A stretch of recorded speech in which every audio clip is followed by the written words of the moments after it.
Sirius XM NHL Network Radio, Sirius XM 91, and the Sirius XM app.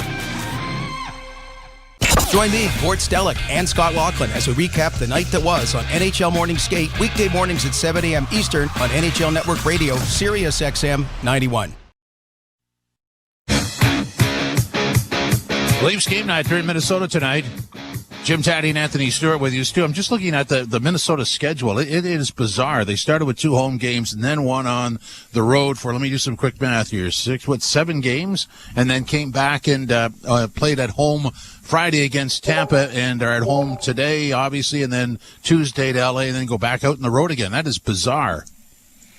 That is life in the Central Division in the National Hockey League, right? Boy. Yeah. No excuses, right? And, you talked about the Pittsburgh and the Pennsylvania road trip and then going out west. So I think they're ripe for the picking, right? They are having a great season, and, you saw what Toronto did against Winnipeg. So I'm not saying they're going to take the Leafs a little bit easy, but as a player, I remember getting ready for that road trip. I'd be like, okay, you know what? We got to get through these 2 games, and then we're going on the road for 4 or 5 days. And, you take a game off. So I think right now for Toronto, I think the key is the start is very, very key. And, they did a great job against the St. Louis Blues, out shooting them 12-4. So I expect them to come out guns a-blazing again, trying to get 10, 15 shots to start off this game right now, too. But the schedule cannot be an excuse in today's National Hockey League. We are paid very, very handsomely, or at least I once was. You got to come up and perform, but it does have an effect on your game when it's all said and done. Well, and so the flip side of that is the Leafs played in St. Louis last night and Minnesota tonight. I mean, how difficult at this time of the year is it to play back-to-backs on consecutive nights? It's tough. It's tough, but it's actually, I think it's better to get it over with as many as you can early in the season, because you're still in tremendous shape off the ice. You're still in summer mode almost. But for me, especially on the road, I'd get excited for back-to-back, because I'm like, okay, we get to play 2 games in 2 nights. We don't have to practice. I was a little bit of an Allen Iverson type player where I didn't really like to practice. I like just getting the games over with and playing those games. But again, I think for Toronto, what they can't do is have any mental fatigue, and especially in the neutral zone. I think that's going to be a key tonight, because this transition offense for this Minnesota Wild team, they can score, and they are very, very deadly off the rush. So I think for them, yes, you could be a little bit more fatigued mentally, but be a little bit prepared for what Minnesota is going to be throwing at you early in the game. Well, they do get back-to-backs. I mean, they're at home to Boston on Tuesday, then at home to Detroit and Montreal Friday and Saturday. So there's your back-to-backs, but at home. And the following Tuesday, Wednesday, they're at home to Ottawa and then go to Washington. So it's not like it's going to go away. It's not.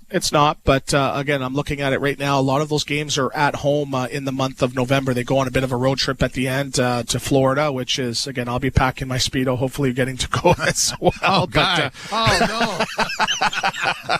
Bathing suit guy. But again, I think it's better to get the home games, as many as you can, out early as well, too, because around the holidays, if you're at home, you got to worry about tickets and family coming into town. That's the perfect time to get out on the road. But unless you're I think it's some of the teams in the metropolitan travel is it really affects your play. But again, we're professional athletes. We're paid a lot of money. We have to perform every single night. But I'll tell you right now, they have sleep specialists, nutrition specialists that can help these athletes perform at a high level every single night. But for me, it's, we're talking about adding games. I think we need to subtract some games, but I hope the PA and the NHL's not listening. But again, it's tough. It's tough, and I'm getting a little bit of anxiety thinking about it. I'm like, oh man, they did a segment on me one time called Airplane Stewie, because between the NHL and the American League, I think I played in 8 cities in 10 nights, and they literally had my face on the top of an airplane. I'm thinking about it like it's a miracle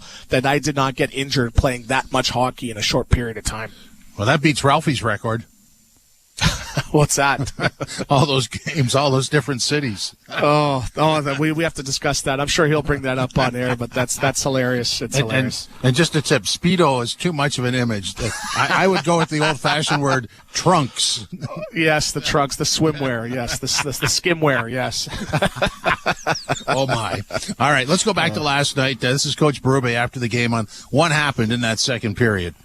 period to the second? Well, we just, for me, it's the mindset. We didn't play the way we played in the first, direct, hard on things, pucks. I thought that we were light in the second period, and, we tried to make a couple plays late in a shift, and it turns over, and that's the result of the first goal they got. And then now these guys are going back in their own zone, tired, it's things like that, managing the game. But for me, it's, playing the way we played in the first period. We didn't do that in the second. Is it just focusing on habits and repetition? Well, that is. Yeah. It's, for sure. I mean, there's no reason to change. It was a real good first period. Yeah, you'd like to come out with maybe another goal, but it didn't happen. We're up 1-0, and we just didn't stay with it. Ended up, giving up 3 goals. Speaking of the way the game was managed, I mean, how frustrating is it there where McCabe takes that extra penalty there when it looked like it was just going to be one, and then late again, Matthews stepping up for Austin? Well, that call, I have no problem with Matthews doing what he did. I mean, Mitch Marner got drilled at the side of the net. Should have been a penalty. They missed it. So, for sure that's a penalty, and they missed it. And, he's sticking up for his teammate there. I have no problem with that. You changed up the power play again, late to try and overload the guys. We're down, yeah. And tried to load it up and see if we can get one. What do you think it is at this point? I know we've asked you about this. It's just, for me, it's execution, to be honest with you. But the other thing is there's not a directness to it. Like, we're not getting pucks to the net enough. Like, we're on the power play. We need to shoot pucks more. We need to get pucks to the net and create opportunities around the net on broken plays. But we're not. There's not a shot mentality on the power play right now for me, and it's execution. This is Craig Barube after the game. Coach's comments brought to you by Honda. Score a $1,500 Honda bonus on the CRV LX. Conditions apply. Visit HondaOntario.com. And Ralphie just texted me, Stu, and he says, Stu would have played more in each game, but he has the city's record. Okay, that's great. That's so great. The co-champions. Yeah, just a quick story there. Like, there would be times that we'd have to fly from Rochester to Florida, and we'd be circling, in the air because we weren't able to land just because of the weather. And I'd literally rush from the airport and get to the rink, literally probably about 45 minutes before warm-up, and the guys are yelling and screaming. I'm like, I didn't book this flight. I'm just here, guys. Leave me alone. So there's other factors that influence how good or ungood you play. Oh, absolutely. Nobody could understand them unless you were a player. He talked about the no shot mentality. I mean, I think we could all understand how they get there because of the talent on the ice. But sooner or later, I mean, if it's not working, you'd think that it'd be a normal thing to change that. Yes and no, but I think it comes down to the accountability factor, right? So if I'm Craig Barube, I say, well, if this power play doesn't have 3 shots or a goal, you're probably not going to be on it. But it's tough to do that when you're balancing this many contracts that are superstar status, right? But you talk about that mentality and the directness, and you go back and you look at Marner's first goal. Yes, we know it was on the power play, but the puck comes to Timmins. He drops his head, takes a quick look, and fires it right away. He didn't scan to see what his partner was doing. He didn't see who was in front of the net. He just fired. And the same thing with Parayko on his first goal. The puck came off the wall, one-timer. Yeah. So I think for them, it's find the lane right away and get off to it. But the problem is, what coaches don't want is that shot from the point, because what happens now, the goaltenders are so great at putting it into the corner, getting the rebound, where they need to, and they're not getting that puck retrieval. They're not getting pucks back at a high enough rate to be a puck firing power play. So I think they just have to find a way to get it through, pound it, but that mentality is if we don't get that puck in the net, it's in the corner, we have to find a way to retrieve. And I think that is when you have tremendously skilled guys that are great at stick checking or great at retrieving with, flicking the puck. It's a mentality. I think it's a mentality. It's not a skill. It's a will. Shoot the puck. But if I'm the coach, which I'm not, I coach young kids, I say we need 4 or 5 shots right now. And collectively, you got to do it by volume. Home run hitters, what do they do when they're in the slump? They swing for the fences. I think that's the mentality they need to have on their power play going forward.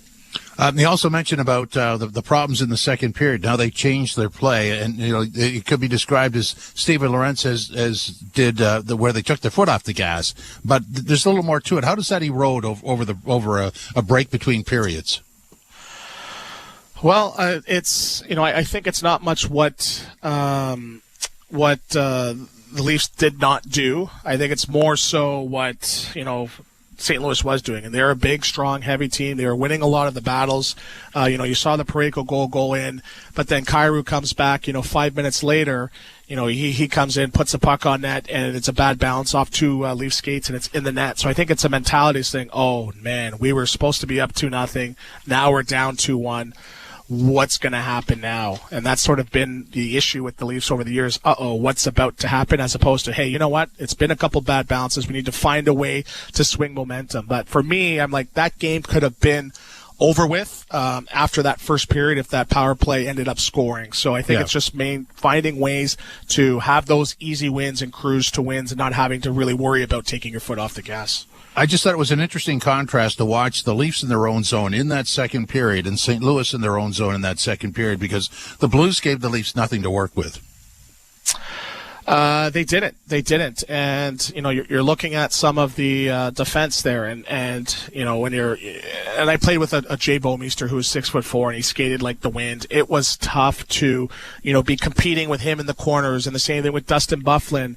And, Suter, he's a guy 20 years in the league. He's 6'2". Parayko's 6'5". Falk's 6'1". P.O. Joseph is, over 6 foot. So they have some big bodies.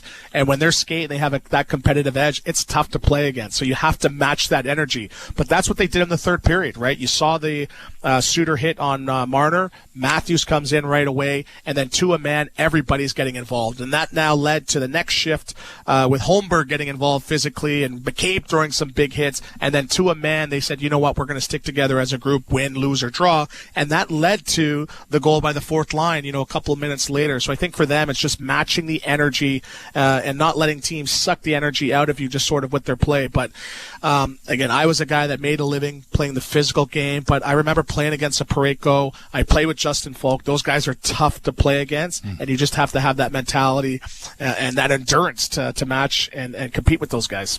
Well, I think we see more this year of teammates sticking up for each other physically, which is nice. And, with some of these penalties that they're taking, that's because they're a little more involved defensively and physically, and maybe the positioning's off by a step or so. But I mean, it's sort of a growing pain, isn't it? It is. And I guarantee you that loss, guys you never feel good about a loss, but you feel a little bit better knowing, like, when's the last time you saw Austin Matthews get mad and pop a guy out of nowhere, right? He's taken a suspension a couple of years ago, but, that's what that does now is put some of the other guys on notice, because here's your superstar guy making one of the top earners in the National Hockey League. He's getting involved physically, and he has all these other elements to the game that he brings. And if I'm a guy where it's my job to bring that physicality and he's doing it, I got to take my game to the next level and bring that energy or bring that physicality. So I'm interested to see now how a player like Ryan Reeves responds. What does Lorentz do? What does McMahon do? Do they get involved physically as well? And I think they will answer the bell. So Minnesota is waiting for the Leafs. It'll be a wild one. Sorry about that. The Wild against Tampa Friday night was a win. That's their first game back in a couple of weeks. And the Leafs lost on the road in St. Louis last night. We'll set up the opening face-off for you next. This is Leafs Game Night on TSN 1050, the iHeartRadio app, and the Leafs Radio Network.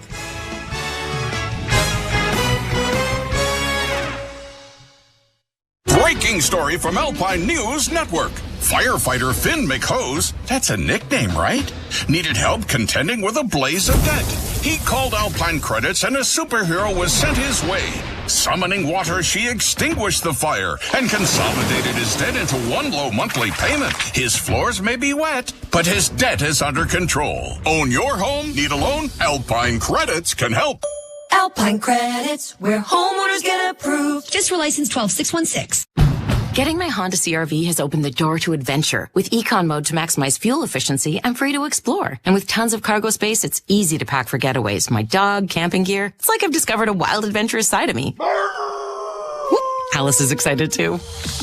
Lease the CR-V LX two-wheel drive for $99 weekly at 2.99% APR for 28 months with $2,000 down. Offer includes $1,500 lease bonus. OAC conditions apply. See HondaOntario.com. Hey, it's Brian Hayes, and I have a confession to make. I skipped the gym a lot over the summer months. But thanks to the judgment-free zone at Planet Fitness, I'm back in my routine and feeling better than ever. Planet Fitness offers a variety of high-quality, brand-name cardio and strength equipment. And get this, a membership will only cost you $15 a month. That's right, $15 a month. So visit planetfitness.ca today or pop into a gym near you and get back into your routine at Planet Fitness. The housing crisis in the GTA has reached a critical point, with more than 2 in 3 residents being affected. Reporting that almost 9 million Canadians are living in food-insecure households. Over 1 million people in the GTA now live below the poverty line. We're just out today. Mental health support is the #1 reason people are calling 211 for assistance. At United Way, we wake up to a different alarm every day. Help us end poverty and build a better GTA any way we can. Donate today at unitedwaygt.org. Tough loss in St. Louis last night with some good moments. The third period was well played. The Leafs took too many penalties, and their power play keeps misfiring. So much talent, so little to show for it with the extra man. And it's been a while since they've scored on the power play, so an easy question is, will that change tonight? Let's find out. Molson Canadian Leafs hockey starts now. It's time for Molson Canadian Leafs hockey on TSN 1050 and the Leafs Radio Network. The Leafs live here. Oh, yes, they do. And we're all set. Joe Bowen and Jimmy Rouse standing by. Jim Taddy and Anthony Stewart with you. The lineup for the Leafs tonight will be Matthews between Marner and Nyes, Tavares centering Nylander and Pacioretty, Domi between Robertson and McMahon, Camp centering Reeves and Lorenzen on the blue line, Riley, OEL, McCabe and Tanev, Benoit, Timmins are the pairings, and Stolar starts in goal. Holmberg is scratched. That's really the only change, is that Holmberg is out. What do you make of that lineup, Stu? I think it's pretty good, and I think it's going to match up very well against that Minnesota Wild team, who can play a really good running gun style of game, but they make their living on the walls, getting in on forechecks. They have some big body forwards, but I think the key could be this third line with, they have some big bodies like Foligno that can skate and get in on the truculence as well, too. So I'm looking to see a good, solid physical element, looking to see how Stolarz now responds with, not saying his nemesis, but another guy that's going to be pushing him for some ice time right now. But Stolarz has been playing great hockey, 4-2-1, a .915 save percentage and 2.67 save percentage. So for me, I think it's the key is the first 10 minutes, and they're not going to be losing many games where they outshoot a team 17-5 through the first 25 minutes like they did last night versus the St. Louis Blues. So for me, just continue to start on time, but keep your foot on the gas, keep pushing, keep playing that heavy style of hockey, and you'll start winning a lot more games than you lose. And it would be nice to see how a power play goal here or there could sort of alter the script, right? Yes, and for those that are just listening, they're just tuning in right now, of course they've been listening the whole entire show, but this Minnesota Wild team has the 30th ranked penalty kill in the National Hockey League. So what better time to get a little bit momentum and get the monkey off your back against one of the league's worst penalty kills. But I think for Minnesota, I think their key is they understand that they have this tremendous talent up front for Toronto. So discipline's going to be key. So I don't see them running out of position, making many mistakes, because Toronto's due to break out, and they're probably hoping it's just not tonight. We go back to last night one more time. Mitch Marner, what went wrong last night in St. Louis? I think in the second, we didn't outchange them. We turned over the puck quite a bit, gave them a lot of ozone time, gave them power plays, got them rolling. Where do you think the issues with maybe some of the penalties have been kind of a lot of calls in the hands. Got to keep our sticks down. Thanks. It's a penalty you can't take. What do you make of Austin sticking up for you in that situation where you're at the net, you take a hit, there's no call? Yeah, it was great. Gave him props. That's one that you're kind of shocked that we won the penalty kill for, but it is what it is. Hockey game out there, it's competitive. We got each other's backs. I know we asked you about the power play before. You guys kind of overloaded back toward the end there. What do you think is not clicking? It's a great question. I don't know. We're working on it nonstop. We're trying to figure things out. It's not like we're not. So, we just got to stay patient with it, keep it going, keep practicing, keep talking about what we can do better, and find ways to be better. It'll eventually click. So we can't get frustrated with one another. We got to stay confident, and we got to know that we're doing the right things, and we will get results. So, Stu, I mean, there's that issue about taking penalties, but, I mean, there was no power play goals scored last night. Both power plays were 0 for 4. Is it really that much of a problem? Well, I think it becomes an issue because I think we're going to anthems here. So I guess we'll finish that thought later there. We will. Okay. The opening faceoff is next. Rookie this is Molson Canadian Leafs Hockey on TSN 1050, the Leafs Radio Network. Congratulations to the Los Angeles Dodgers. Got him swinging! That's it! It's a World Series win for LA! The only thing harder than winning that title is defending it. Tune to MLB Network Radio for up-to-the-minute coverage of baseball's hot stove season as teams take their first steps towards the 2025 World Series on MLB Network Radio, Sirius XM 89, and the all-new Sirius XM app. The Power Play with Steve Koulias. You either put up or shut up. Marchand does, Doughty does, Stone does. And if you don't have enough of those players, get rid of them, because they'll make you lose. They'll frustrate the fan base. I want people that are with me, rowing in the same direction. And if you can't, get out of town. We'll find someone who can. The Power Play, weekdays 3 p.m. Eastern on NHL Network Radio, Sirius XM 91, and the Sirius XM app. Hockey 24/7 on Sirius XM NHL Network Radio. This is the NHL. These are pros. You don't want guys to put good power play units on, don't take penalties. You don't want good power play units to score goals when you've given up a whole bunch, kill them. You don't like it, do something about it. If you want to reward your guys who had a good game with a chance to get some more goals and points, do it. If I was a coach, I wouldn't care. Who cares? Worry about your own team. Don't worry about mine. Sirius XM NHL Network Radio, Sirius XM 91, and on your schedule with the Sirius XM app. NHL Morning Skate. Michael Bunting of the Pittsburgh Penguins. You've always had the great ability to play with great players. I think my style of play complements the top dogs, as you will, like kind of go to those harder areas in the corner in front of the net and kind of create space for them and get them the puck and, you know, help them create offense off of that. So kind of found a little niche with that. NHL Morning Skate with Scott Laughlin and Gord Stellar. Weekdays 7 a.m. Eastern on NHL Network Radio, Sirius XM 91, and the Sirius XM app. From in the crease to in the locker room. Flyers defenseman Travis Sanheim. Is it a rebuild type thing? Is it definitely a playoff team in your mind? I think last season, I don't know if anyone in our room was saying rebuild. We thought that we could surprise some teams, and I think we did that. A lot of guys that are coming back, and then obviously adding Meat Scott's going to be huge. So, you know, we're looking forward to getting started and seeing if we can build off of last season. Sirius XM NHL Network Radio, Sirius XM 91, and on your schedule with the Sirius XM app.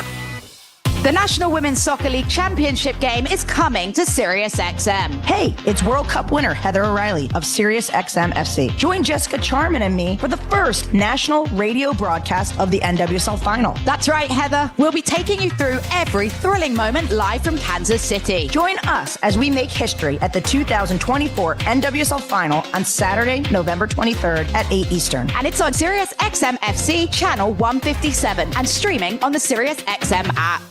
The big names are on NHL Network Radio. The head coach of the Carolina Hurricanes, Rod Brindamore. Kochetkov making that jump last year. What do you see in the net? The kid wants it. That's the first thing. Is he going to be the guy that we're looking at this year to get after it and take a bigger role? Maybe. You know, but we still got Freddie in here. I think he's got something to prove. So I think we're going to have a good battle in the net. Sirius XM NHL Network Radio, Sirius XM 91, and the Sirius XM app. The best hockey lives here. Burns gets it back. Stick handles to the backhand. Moves in front. Score! NHL play-by-play on Sirius XM.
Arnold at least a little bit of jump to start this game. Craig Barube said the same thing.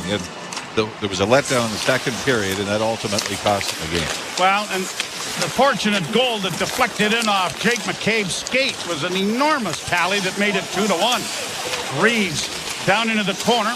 Scratches for tonight. Pontus Holmberg, Philip Myers, and Matt Benning. Leafs keep the puck in and backhand it towards the net. Knocked down by Gustafsson. Back of the goal. Leafs trying to come away with it, and it is Reeves punching it around on the boards for Benoit. Back along the wall for Reeves. Can't get to it. And the Wild with Marcus Foligno getting it to center. Shot in and deflected wide of the net by Stolarz. Around back of the goal, Benoit tipping it and bringing it out now is Lorenz getting it to center. Domi will launch it into the zone and hustles in there and after it. Runs his man Brodin in against the inboards. The puck comes along the wall and it's going to be punched out into the center ice area. Minnesota going back to reorganize. Dropped back by Jared Spurgeon and then shot into the Toronto end. No scores. We approach 3 minutes into the first period. Loose puck for Trennan. Jakub Trennan back to the point. A shot blocked. There's a big rebound. And it was tucked wide of the net and into the far corner. I think Bobby McMahon may have done the damage there to get it out of harm's way. Puck out at center ice. Unable to get it in was McMahon. And the Wild have it under control in their own zone. The Wild haven't played many games at home, Jimmy. No, they started at home the first 2 games, but they've only played one at home since, and that was last Friday against Tampa Bay where they beat the Lightning. Played out into the center ice area. Pass in on the left wing. Kaprizov working in. And a sprawling play made there by Ekman Larsson to block it. Leafs come away with the loose puck and Nylander is out. Nylander cruising through neutral ice and in. Works to the left wing and stops up. Still has it. Makes a bad pass. Well out of the reach of Timmins. And it is forced back to the Toronto zone. Timmins starting out to center. Left wing feed for Nyes. Nyes with a weak shot. Wide rebound. Tipped in front of the net there by Timmins, who was jumping into the rush. Marner was able to keep the puck in, and the Leafs are into the forecheck. Heavy duty along the boards. Nyes trying to get it in front. Can't, and it's up on the wing. And Kaprizov gets it out at center. The Wild will send it down into the Toronto zone. Tanev lost the puck. It comes out into the slot. Dropped there for Brodin, and a shot is swallowed up by Stolarz. And a face-off coming in the Toronto zone. 15:47 to go in a quickly played first period. And the face-off in the Leaf zone will be brought to you by Alpine Credits. You own your own home and need a loan. Alpine Credits can help. Get approved at alpinecredits.ca. These dollars look sharp early on, doesn't he? I think the reason playing Joseph Wall in back-to-back games, I think Craig Barube wanted to give him the St. Louis game. I don't think it had anything to do with trying to establish Joseph Wall as the number 1 over Stolarz. And if Stolarz can find a way to get the win tonight, I fully expect him to be back and goal on Tuesday. Draw one by Toronto. McCabe gets the puck up on the left wing. Nyes will punch it in and around the board. Marner blocks a clearing attempt. Bouncing puck in the corner with Matthews. Sending it around to the far side. Nyes trying to get there. So is McCabe. The puck has come free. And with McCabe trapped, here is Eriksson Ekin on a long shoot-in that Stolarz had no trouble blocking. The puck comes back to the point. Kept in there by the Wild. A shot deflects off Marner wide. Sharp-angled try. Stopped by Stolarz. Pad save made by the Leaf netminder. And it is set out and down the ice, but it doesn't look like it'll have enough to go for icing. And, in fact, is waved off by the linesman. I should be a linesman. I'm really good at that.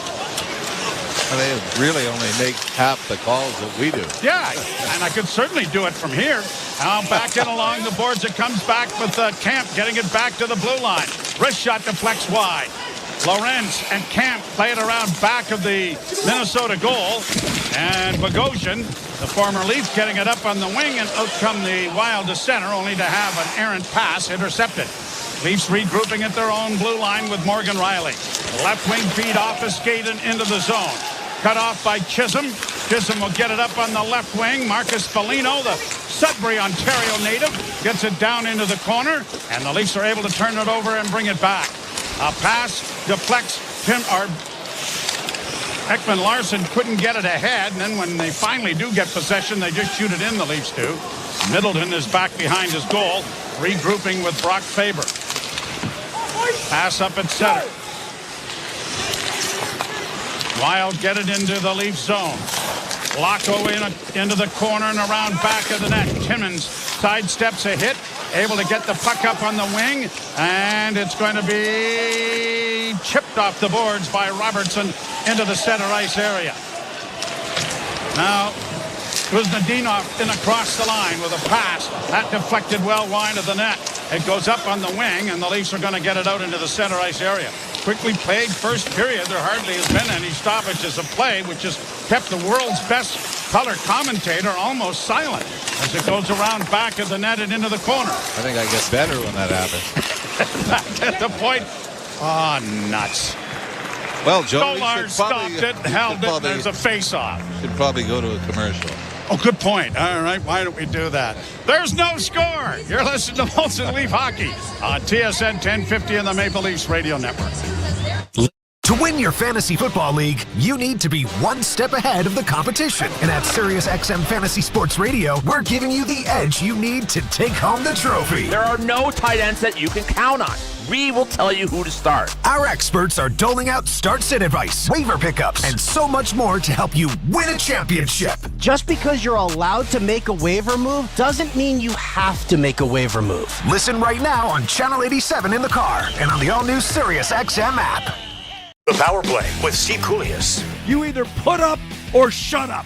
Marchand does, Doughty does, Stone does. And if you don't have enough of those players, get rid of them, because they'll make you lose. They'll frustrate the fan base. I want people that are with me, rowing in the same direction. And if you can't, get out of town. We'll find someone who can. The Power Play, weekdays 3 p.m. Eastern on NHL Network Radio, SiriusXM 91, and the SiriusXM app. The National Women's Soccer League Championship game is coming to SiriusXM. Hey, it's World Cup winner Heather O'Reilly of SiriusXM FC. Join Jessica Charman and me for the first national radio broadcast of the NWSL Final. That's right, Heather. We'll be taking you through every thrilling moment live from Kansas City. Join us as we make history at the 2024 NWSL Final on Saturday, November 23rd at 8 Eastern. And it's on SiriusXM FC channel 157 and streaming on the SiriusXM app. Hockey lives here. Suzuki sweeps it. There's a chance. Rebound. Caulfield shoots and scores. NHL play-by-play on SiriusXM.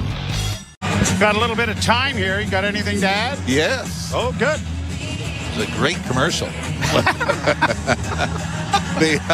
Minnesota last year missed the playoffs for just the second time in the last 14 years, and things could be looking up on cap space. Well, they are looking up. Finally, Zach Parise and Ryan Suter's contracts come off the cap, freeing up $14.75 million. Wow. Leafs in over the line with Marner to Matthews, and his shot deflects off a stick up into the screen. And what's amazing about that, Leon Draisaitl, currently the highest paid player in the league at $14 million. So you get those two, and Ryan Suter's still playing. We saw him last night with the St. Louis Blues. Now, Kaprizov is in the same draft as Mitch Marner. Yeah, Marner. A few rounds later, but the fact remains. Yeah, a fifth-round pick. And he signed last year. Yeah, and had a team-friendly deal. Face off to the right of Gustafsson, and the Wild win the draw, and Boldy brings it in on the left wing, stops up at the top of the circle, sends it down into the corner. And unable to get to it was Marcus Johansson, and the Leafs have it around back of the goal. A long stretch pass ahead, in across the line for Matthews, and as he tried to get around Jake Middleton, it was knocked off his stick. Back come the Wild on the left wing. Johansson in across the line to the pass, and a bouncing puck to the side of the goal. Got kicked, I believe, by Boldy off his skate, and it went airborne up into the net. Maybe he should be kicking for the Minnesota Vikings. Yeah, it went off his left foot. Kicked that, or was that out of midair with his stick? No, both. No, that was his foot, and it was wide right. That's unfortunate. So maybe not Minnesota. Maybe not. Hey, easy. I'm just face off in the Leaf zone. Won by the Wild. Back to the point. Brodin got it into the slot area, and fanning on it was Kaprizov, and it's cleared out at center ice. Tavares line on the ice for the Maple Leafs. At the side of the goal, played into the corner, cut off there by Rossi of the Wild. Back to the net, centering pass. Oh, what a great save made by Stolars. He had to go from his post to quickly up to the top of the crease, literally diving to get a shoulder in front of that drive. Leafs go down into the offensive zone.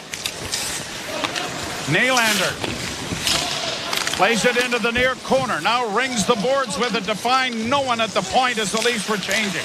It's fired back down into Minnesota territory. Best save of the game. Best save of the road trip. Right there, made by Anthony Stolars. Boy, 7-1 shots already for Minnesota. And an offside at the Toronto blue line is whistled down, giving us ample opportunity to tell you that Ryan Daisy has followed the team from St. Louis. John McIsaac and Jean Hebert are the referees, and Ryan Gibbons has joined Daisy as one of the linesmen. Anyway, that great opportunity out in the high slot. Karelko Kaprizov was the one that set it up. From in behind the net, feathers the pass through. And Anthony Stolars makes a spectacular stop. I mean, you knew he had the side. And his positioning was pretty strong. I'm surprised at his agility that we have seen and the lack of a better word, emergency saves that he's been able to make. Played off the boards by Benoit. Not in deep enough, though. Puck in the center ice area. Counter-attacking the Wild, and a wrist shot. And Stolars takes that on the chest and covers up on it. And a Gaudreau shot is a fairly easy save. Now, we talked about the cap space that the Minnesota Wild are going to be able to open up after this year. One thing seemed to have worked in their favor. Kevin Fiala's contract was up at the end of the 2022 season, so they thought we can't afford to sign him. So they traded him to the LA Kings and get Brock Faber in return. And the young defenseman was 6th in the NHL for total ice time last year.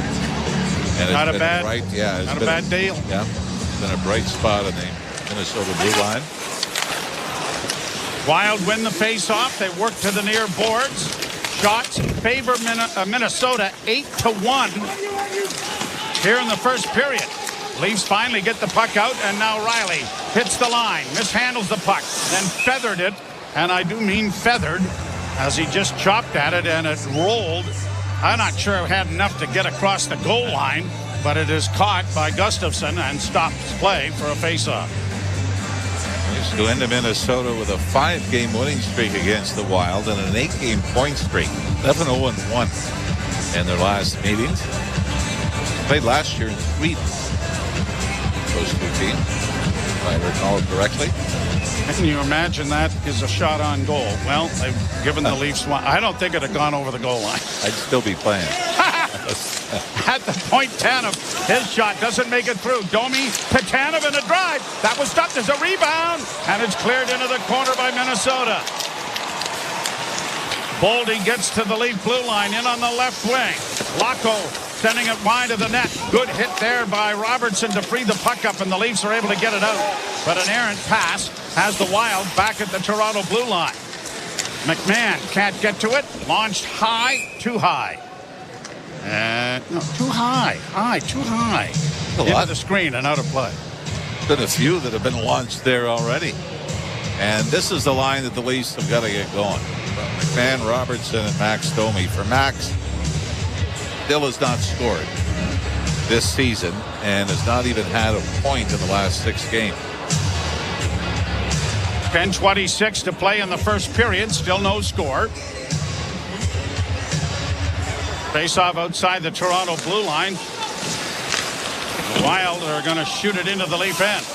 Timmins getting it ahead for Nylander. Off the skates of Benoit on a bad pass by Nylander. Now the Wild get a shot. That's stopped by Stolars. The puck around back of the net. Foligno getting it back to the point. Walking the line, Brodin to the right wing side. A pass goes off the back of the net, and Foligno is there. Foligno trying to bank it back to the point and does a shot. Deflects off of Stolars. He's looking for the loose puck, but it's over on the boards. And the Leafs caught a break there as it's cleared to the line, but not out. Now a shot goes high as Stolarz is without his stick. It's back to the point again, and another shot. Stolarz stopped that, another shot. Hit the goal post, and now they score. That was a Chinese fire drill going on there. I think it's Hartman was the Minnesota player that put it in. He was tied up by John Tavares in the blue paint. But you're right. Anthony Stolarz is diving all over the place, and it keeps ending up in a Minnesota stick. And the last one, I mean, I think, yeah, this goes off the post. Short side, as Timmins had Hartman tied up the first time, off the post, hits Hartman in the midsection, drops to his feet, and he's able to chip it into the empty net. Did he get his stick on it?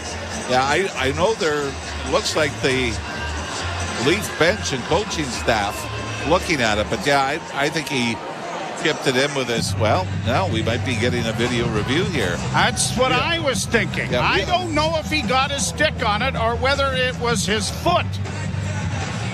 Watch it again. Tavares is with him into his midsection. No, he kicks it. He kicks it. No.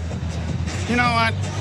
See, I could not only be the linesman, I can be the referee from this vantage point. I think you could pretty much do anything on the ice except play.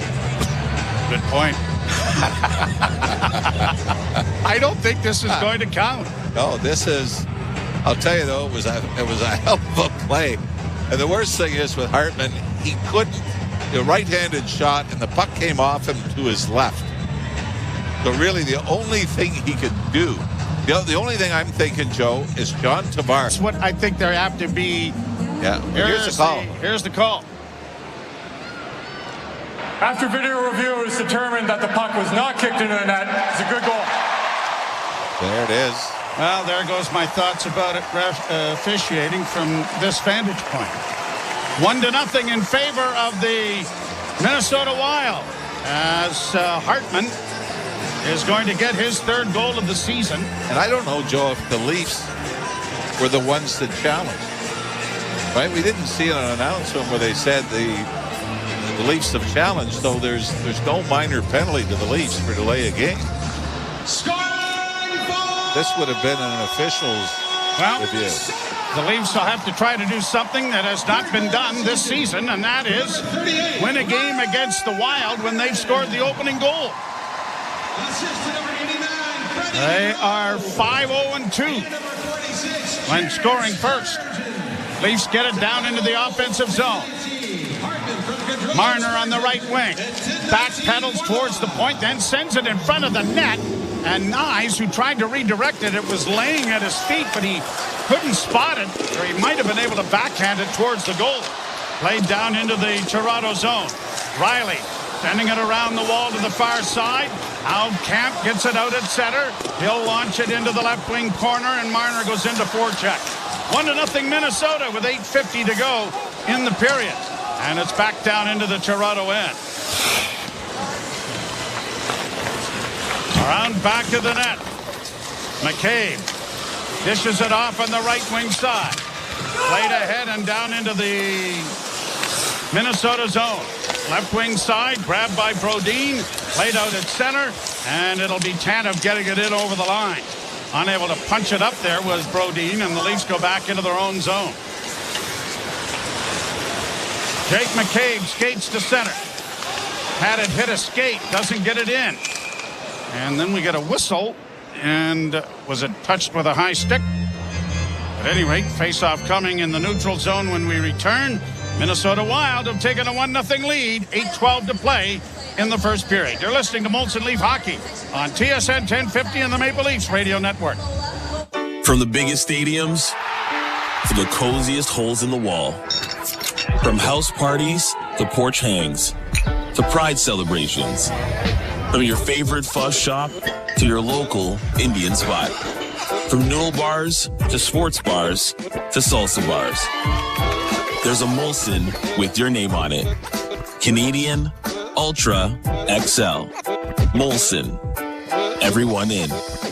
Must be legal drinking age. I like Christmas shopping. Needs to hear gift ideas. I have so many to buy for. And the best bargains. I shop local. Who's nearby? It's hectic, but it's fun. And what their hours are. I try not to leave it till the last minute. Daily reminders. But Christmas Eve, I'm always shopping for someone. Last minute ideas. I listen to the radio even more this time of year. Holiday traditions. Be where anyone who needs you can meet you. Be on the radio. Your customers are already here. Fall for Subaru by enjoying fall to the fullest. Think scarlet, burgundy, amber, crimson and copper, but never blue. Because with Subaru's symmetrical full-time all-wheel drive, fall is for thick, dark mud splats, terracotta mountain roads, radiant sunsets, kaleidoscopic leaf carpets, and the boldest of adventures. Avoid autumn blues and visit your local Subaru dealership to book a test drive today. Hartman from Gaudreau and Spurgeon is the scoring play. And the reason it goes into the net is it hits Hartman in the chest. And then when it goes down, despite the fact that he attempts to kick at the puck, it is the stick of Tavares. So talk about the last two nights. Unlucky breaks that the Leafs have had in the goal crease area. First, Jake McCabe has to go off his skate and into the net to give the Blues a 2-1 lead, a lead they would not relinquish. And now the Wild get the opening goal of the hockey game on a similar bit of unfortunate circumstance. Puck back in the Toronto zone. Played off the boards by Benoit out into the neutral zone. Zuccarello sends it back in. Kaprizov sends it around the boards to the near side.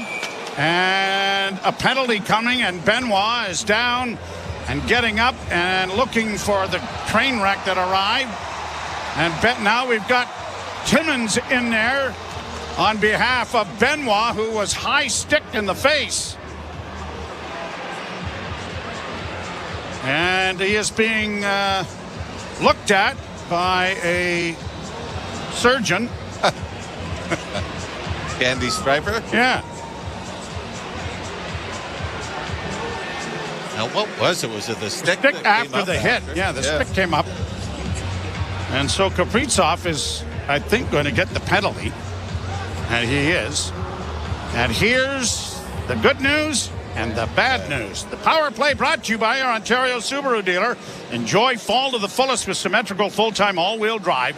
Visit your local Subaru dealer to book a test drive. The Minnesota Wild are 30th in penalty killings. Have allowed 7 of 21 times short. They just announced the 2-minute minor, not a 4, and Simon Benoit's reaction was not a kind one or agreeable. He thought there should have been 4. So that's the good news. The bad news is that the worst power play in the league last night is worse than it was today.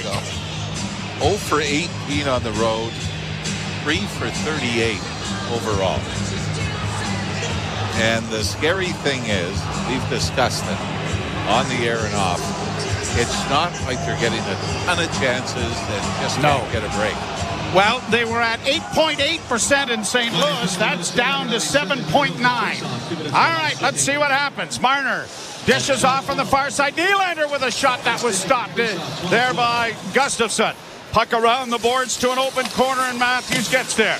Back to the blue line to Marner. Marner holds in the slot to Matthews. Matthews tries to pass. It's blocked. Matthews with it again. Down low again, trying to center in front of the net. They jam away at it. Gustafsson down.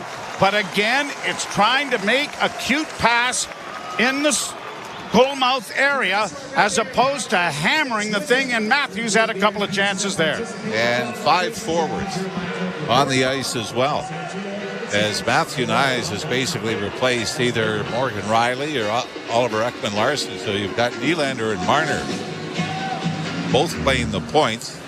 Tavares, Nyes, and Matthews up front. This feels like we're grasping at every possible straw in this. Draw one by Tavares. Marner to Matthews near circle. Still with it at the half boards. Looks in front. Nyes is there. Pass to Nyes. Nyes stick handles away from the goal and gives it off to Matthews. Matthews now to Marner. Marner down low to Nylander. Nylander looking in front, still with it. Back to Marner. Everything's going swimmingly on the outside, and then a shot is stopped there by Gustafsson and cleared now by Minnesota. Long up by the Leafs. Catching a couple of players in over the line comes Nylander. Nylander holds and goes back to the blue line. Off on the wing for Matthews. Matthews top of the circles with a shot, and unable to redirect that was Nyes. Centering pass, Tavares, round back of the goal. Off the boards, too far for Matthews. It's going to come to center ice, and the second unit, whatever that is going to be over the boards here shortly. A drop pass, Nylander to Matthews, who stays on, onto the wing. Nyes gives it back, or at least the Leafs get it back to Matthews, closing, tried to get a shot away. It was a weak one that was stopped by Gustafsson. Puck is back of the goal. They bang away at it there, trying to pry it free is Bobby McMahon and Pacioretty. And Pacioretty did so as it comes into the slot with a pass. Matthews stays on. Shot by Marner was stopped. Matthews with it again. Matthews down low. Looking in front of the net is Pacioretty. Pacioretty to Matthews, who centers. That was stopped. Penalty is expired. Here's Pacioretty around back of the net. Pacioretty trying to center, and it is shot out at center ice and down into the Leaf end. And Austin Matthews, who is on for the full 2 minutes, is back in his own zone, dropping it off now to Christopher Tanev. If that, in fact, was the plan, it was carried out rather well. But good zone time, but really no good scoring chance. No. Little more movement, which I liked on it. Rink wide for Domi. Domi into the zone, got a loose puck, got a shot away. That was blocked in front of the net. It comes back to the point, kept in by Ekman-Larsson. Oliver Ekman-Larsson with a shot that went high and wide. Leafs have mustered 7 shots on goal, but trail 1-0 on a fluky goal scored by Hartman. Puck in the offensive zone for the Leafs. Lorenz chasing Jonas Brodin, and it's cleared around the boards on the left wing, and the Wild will get it out at center and down into the Leaf end. Riley hustling back to play to his defense partner, and it's quickly brought on by Tavares. Nice move as he got to the line. On the wing it goes, and a shot by Pacioretty was stopped. Rebound trickles wide of the Minnesota goal. A good hit in the corner frees the puck up. That was delivered by Max Pacioretty, who drills his man again. Jonas Brodin will not want to see Max Pacioretty for a couple of minutes. A pass in front of the net, and it's stopped there by Stolars. Out back comes Nylander. They're going end-to-end with a pass on the left wing. Riley flipping it towards the net, and it's wide. 4 minutes to play in the period. Pacioretty with 2 big hits. And the second one might have been flirting with interference as it was a little late. Shot in, and an icing call coming against Toronto is going to bring it back into the Maple Leaf zone. So the Leafs have been very physical here. How do you rate the power play? I know it didn't score, but how do you rate it? Is it better? Is it worse? Do you like the idea? Well, here's the thing. So often, first power play of the game is your most effective. Guys are zipping it around, then the penalty kill makes adjustments. But there's no way Minnesota would have seen video of this 5-sub on the ice in the power play. I like the fact that there was great movement. I didn't like the fact, and you called it once, Matthew Nyes had the puck beside the net and stick handled away from it. And I think that's where they get into trouble, looking for that. Instead of just throw it to the net with traffic in front, it's like let's take it back and regroup and start all over again. Puck down in the offensive zone for the Leafs. Into the corner it goes. Spurgeon got it around back of the net. Stolen there by Marner. Back to the point. Timmins with a shot from the point. And coming across was Gustafsson to stop that. And pin it to his body to stop play at the XL Energy Center in St. Paul, Minnesota. It's 1-0 for the Wild. You're listening to Molson Leaf Hockey on TSN 1050 and the Maple Leafs Radio Network. If it's happening in baseball, that's it! It's a World Series win for LA! It's on MLB Network Radio. Mookie Betts. It's definitely a group effort, and winning a World Series is obviously a group effort, but it's just super special. Clayton Kershaw, second World Series championship. What has this group of guys meant to you? God, it sounds so good when you say it like that. Golly, it sounds good. They've done it! MLB Network Radio, Sirius XM Channel 89, and on the Sirius XM app. The Power Play with Steve Koulias. You either put up or shut up. Marchand does, Doughty does, Stone does. And if you don't have enough of those players, get rid of them, because they'll make you lose. They'll frustrate the fan base. I want people that are with me, rowing in the same direction. And if you can't, get out of town. We'll find someone who can. The Power Play, weekdays 3 p.m. Eastern on NHL Network Radio, Sirius XM 91, and the Sirius XM app. The National Women's Soccer League Championship game is coming to Sirius XM. Hey, it's World Cup.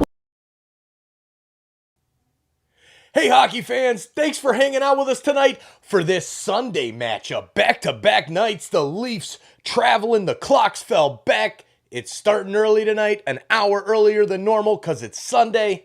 It's going to be an interesting one tonight. We need you to cheer on our buds, and make sure you hit that like button down below, as well as share the link. We got to get more Leafs fans in here. Remind them that the game started early. Let's go, Leafs fans. Let's have some fun in the chat. Let's keep it classy, and go Leafs go. We'll see you back in there.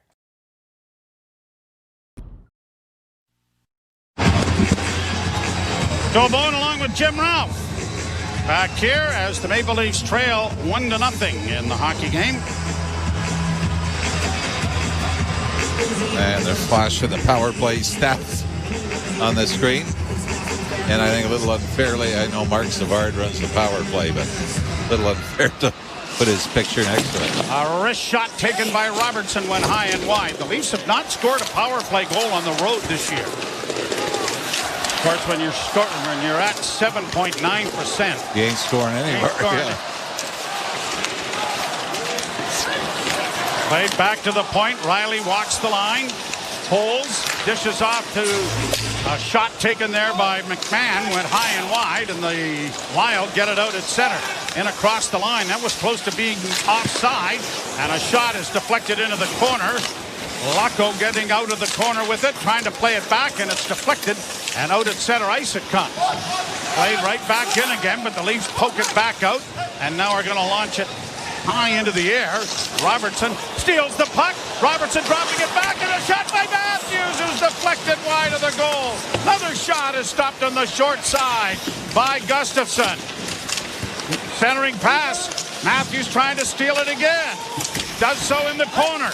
Frees it up for Nyes, who gets it along the boards. Now back for Matthews. Matthews tripped up and then takes one of the Wild players down as Nyes works the puck on the board. Got it back to the point. Now to Marner in the middle of the rink. Marner into the slot. Marner down the chute. Backhand stopped by Gustafsson, but a penalty coming.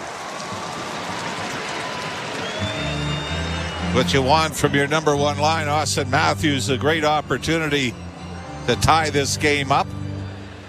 As you said, just as he was about to deliver it to the net, somebody gets a stick on him. But Mitch Marner, the puck just inside the Minnesota blue line, middle of the ice, looks up, makes a little fake, and then finds about 20 feet of free ice to take it towards the goal. Marco Rossi is going to take the penalty, and this is very similar to last night, but the Leafs get a power play late in a period. Matthews must have had 2 or 3 takeaways there. He and Marner have had 248 takeaways since 2021. Leafs on the power play. And it is the second unit, Pacioretty, Domi, McMahon, and the puck is going to go all the way back into the Leaf zone, and Riley has to go back for it. Power play brought to you by your Ontario Subaru dealers. Enjoy fall to the fullest with symmetrical full-time all-wheel drive. Visit your local Subaru dealer to book a test drive today. Played into the Minnesota zone. Wild get a hold of it, and they send it out and down the ice. Riley goes back. First unit is starting to come over the boards. Let's see if it is, in fact, the same 5 that were out for the power play earlier, and it appears that it is. Marner, stick handling to center, now drops the puck back for Nylander. Nylander hits the line, works in on the right side for Tavares. Round the boards, it's going to find Nyes. Nyes into the far corner. Drops it off the boards to the blue line to Marner, cutting into the circle. Back to the point to Willie.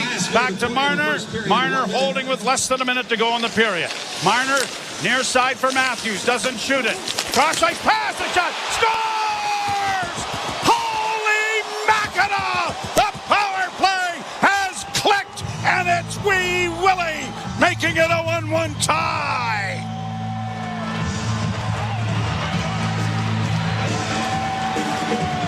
We talked about this ad nauseum. How you see so many teams set up for the one-timers from the circles.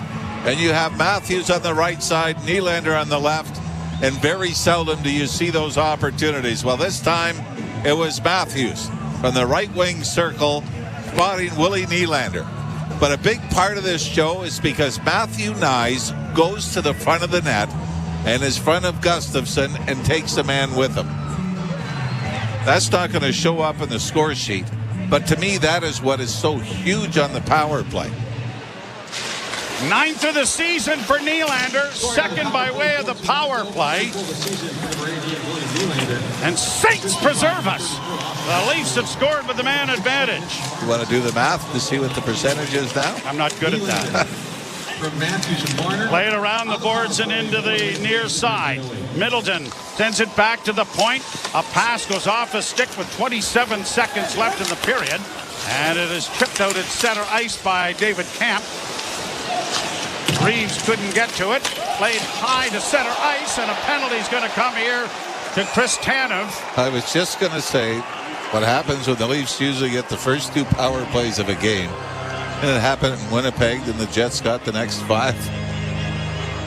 And Minnesota is going to get a power play here late in the opening period, their first of the night. Marcus Foligno got tripped. Or held. Yeah, Chris Tanev, I think they said holding. Holding? Holding. Oh, okay. Well, it looked more like a trip to me, but it is Tanev going to the penalty box. And the first power play for Minnesota is coming their way. The penalty kill brought to you by CMC Markets. Take your trading to the next level with $0 commission on stocks. The intermission will break up the power play. Hopefully. As 14 seconds remain as it's chipped into the far corner. Benoit played it to the line, not out, trapped there and sent to the front of the goal. Deflected by Benoit into the corner. 3 seconds left, centering pass, blocked. Marner up against the boards, holds it long enough to stop play. And then he gives Eriksson Ek a bit of a shot, and Benoit sticks his nose in there and says, that's just enough of that. And the period has come to an end. And a little chirping here once we get our mouthpiece out of our mouth. And it is a 1-1 tie after 20 minutes of play. Don't tell me you've done the math. No. Oh, but I was wrong. In Winnipeg, Jets took the first 2 power plays. Leafs got the next 4. So you know what you're like at mathematics. Don't hurt yourself. About the same as history in English. But don't hurt yourself, whatever you do. All right, we're going to ship it off to Jim Taddy and Anthony Stewart. The Leafs won and the Wild won. You're listening to Molson Leaf Hockey on TSN 1050 and the Maple Leafs Radio Network. Ho, ho, hold up! It's Jimmy Fallon, and you're invited to my place for Christmas. Get ready for a new channel of classic holiday songs handpicked by me. Plus music from my new Christmas album, Holiday Season. Jimmy Fallon's Holiday Seasoning Radio. On now, channel 17, or listen at home with the SiriusXM app. Just search Jimmy Fallon.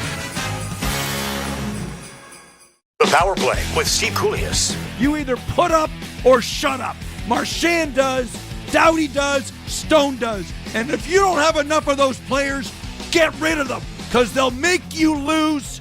They'll frustrate the fan base. I want people that are with me, rowing in the same direction. And if you can't, get out of town. We'll find someone who can. The Power Play, weekdays 3 p.m. Eastern on NHL Network Radio. Hey, you. Yeah, The Leafs fan that's hanging out with us, listening to the Sunday night hockey game, yeah, you need to hit that subscribe button. Let's go. We're growing a community here. We've passed over 55,000. We're on our way to 75,000.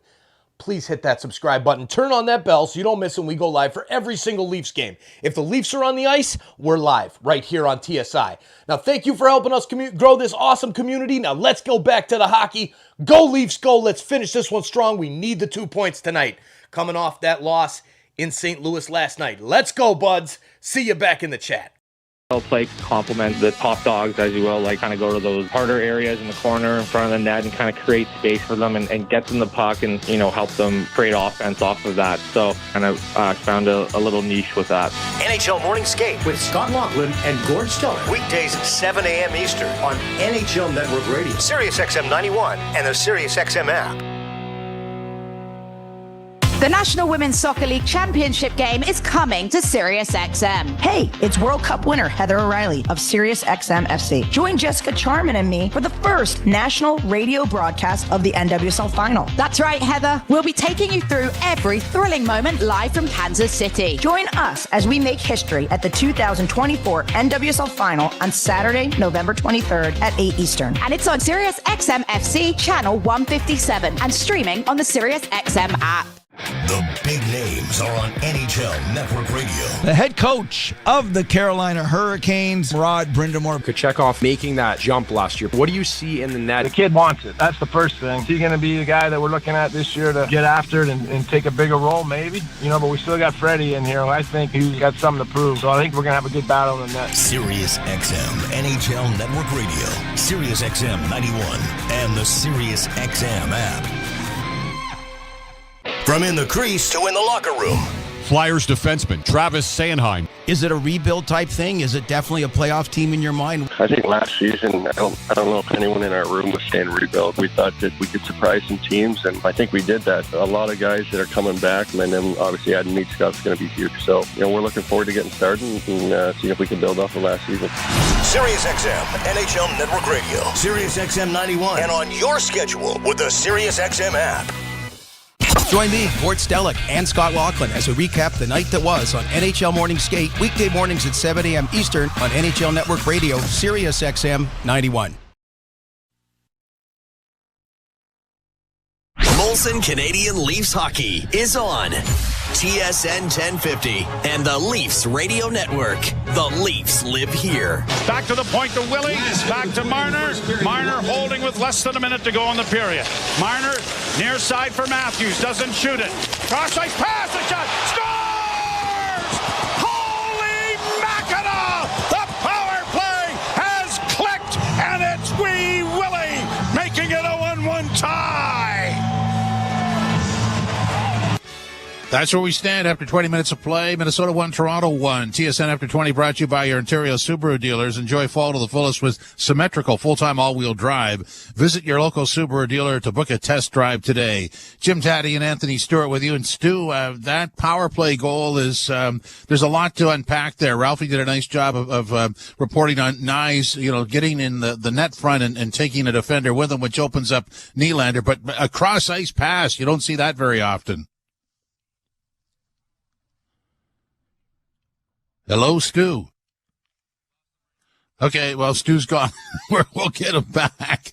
So 1-1, the puck movement there. So how many times when you're dealing with the first power play, there's that, the puck handler is, going back and forth, stick handling and looking for the opening. There wasn't one, but on the second power play, because of Nyes in front of that net and drawing a defender in, Nylander's open. The cross ice pass is threaded and Nylander scores. And just the puck movement, you don't really get that. It's sort of a static power play. It has great zone pressure and great time in the Minnesota zone with the puck, but they're basically killing off their own power play until that one. So that makes it 4 out of 40 for the Leafs this season, and maybe it opens the door. We'll see. Pretty good period of play. Stolarz was stupendous. The goal that Minnesota got eventually ruled that even though there was a kicking motion by Hartman, he actually kicked Tavares' stick and knocked it in that way. So, just a weird goal. You don't see it very often, but it was legal. It was reviewed, and that was the result of really crashing the net on the part of the Minnesota Wild. They were just all over the place. Stolarz may have set a record for losing his goaltender's stick in the first period. So plenty to unpack there. 1-1 after 20 minutes of play. The shots on goal, 11 fired at Stolarz. He stopped 10 at the other end. It was Gustafsson who stopped 11 of 12. 1-1. The Nylander goal happens at 19:08, the power play, and then at 19:45, Tanev goes off for holding. So bottom line is when the second period starts, there'll be some fresh ice and a Minnesota power play for the Leafs to contend with. We'll come back and sort it out. This is Leafs Game Night, Molson Canadian Leafs Hockey on TSN 1050, the iHeart Radio app, and the Leafs Radio Network. From the biggest stadiums to the coziest holes in the wall. From house parties to porch hangs to pride celebrations. From your favorite fuzz shop to your local Indian spot. From noodle bars to sports bars to salsa bars. There's a Molson with your name on it. Canadian Ultra XL. Molson. Everyone in. Must be legal drinking age. Breaking story from Alpine News Network. Sam had aspirations of opening a clothing boutique. She called Alpine Credits and was sent a speedy superhero to help with a business loan. Super speed doesn't translate to radio, but when our hero runs, she sounds like this. Approved. If you ran at the speed of light, you'd sound funny too. Own your home? Need a loan? Alpine Credits can help. Alpine Credits, where homeowners get approved. Just for license 12616. Getting my Honda CRV has opened the door to adventure. With Econ Mode to maximize fuel efficiency, I'm free to explore. And with tons of cargo space, it's easy to pack for getaways. My dog, camping gear. It's like I've discovered a wild, adventurous side of me. Alice is excited too. Lease the CRV LX two-wheel drive for $99 weekly at 2.99% APR for 28 months with $2,000 down. Offer includes $1,500 lease bonus. OAC conditions apply. See HondaOntario.com. Monday nights are hockey nights. That's right. There's a new exclusive home for the NHL, and it's on Prime. All season long, Prime Monday Night Hockey is delivering unreal plays. That's hockey, baby! And the biggest goals. What a goal! Matthews, McDavid, Crosby, and the NHL's best are ready for Prime. So don't miss it. Prime Monday Night Hockey. It's on Monday. What's up, insiders? How we doing tonight? Oh man, I gotta fix it. I didn't put the webcam up high enough. Thank you all for hanging out with us tonight. The politics in the chat. Oh my god, I can't wait until this election is over. All I'll say, let's keep the politics out of here. It's everywhere else. We're here for hockey. Because look, the politics stuff on the 5th, it'll be over. Done. Bye. Thank God. All right. Rod, sorry, Mike, I had to do it. Hey, man, do what you got to do, Rod. Do what you got to do. All right, and main thing with the election, just do your own research. Your own research. Don't just rely on one place or one person or whatever. Find what's best for you and your family and vote accordingly, and that's it. We all have our opinions. That's it. It was 50-50 most of the time, so figure it out. All right.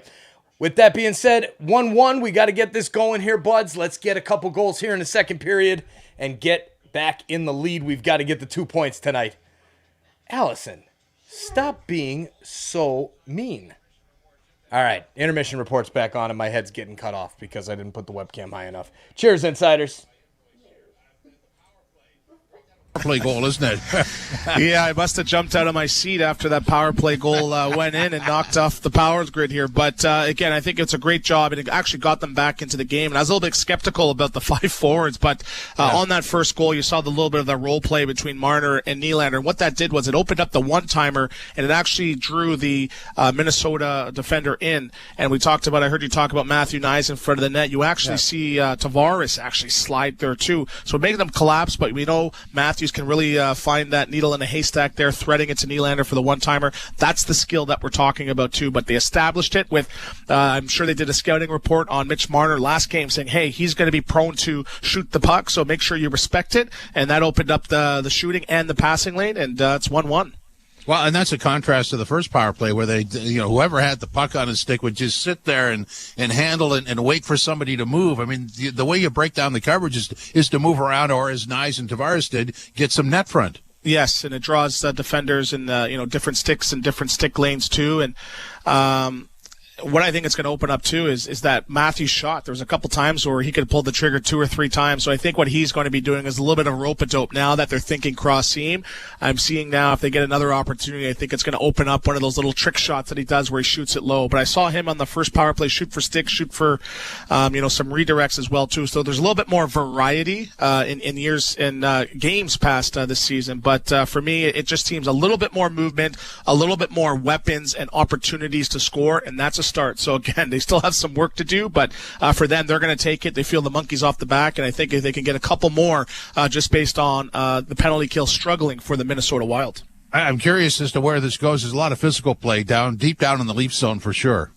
Yes. Have you seen that Trenton? He looks like a transformer down there. He looks like a monster. And again, that's part of the game. That's Minnesota Wild hockey. You saw Boldy go to the net, and great job by Stolarz as well, making his 11 saves for the Toronto Maple Leafs too. But this is playoff style hockey. You saw Minnesota Wild, and I heard them mention they've only trailed 10% of the games this season. So it's good for Toronto to get back early because you don't want to be playing behind against a team that plays so well with the lead. Okay, at least have to kill a penalty for 135, 145 of the opening, or the opening minutes of the second period. So fresh ice, and they got to be careful. It's definitely a big kill. And the one thing to keep an eye on right now, Matthews was at 7:56 in ice time, Marner at 7:17, and you saw him fall a little bit there. So you don't want the fatigue to set in. So one thing I'm looking for is that bottom six to get some more ice time as well too. The Reeves, the McMahons, even Domi on that third line as well too. So I expect a little bit more balance now that they got the power play, going here, and seeing more of a team game for the second and third period. Minnesota's goal. I mean, they weren't afraid to crash the net, were they? Yes, I must have an eagle eye there too. But good job getting in Stolarz's crease and forcing him to get back to the back of the goal line there too. And there was a bit of a debate on if it was going to count or not. But my initial reaction was it looked like you saw Hartman kicking Tavares' stick, and just the reaction of Tavares, you sort of knew he knew it went off my stick. I went off my stick, so too. So a little bit of a debate there too. But that's Minnesota Wild hockey. Yes, they can thread the needle, and you saw Kaprizov to Zuccarello to almost score early in the first, but they're a team, meat and potatoes. They're not afraid to get pucks on net and crash the crease.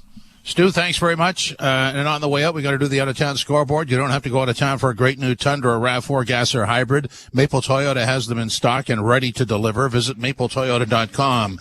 Here's what we have. The Bruins 2-0 over Seattle. That's after 40 minutes of play. Also after 40 minutes of play, Kings 3-2 over Washington.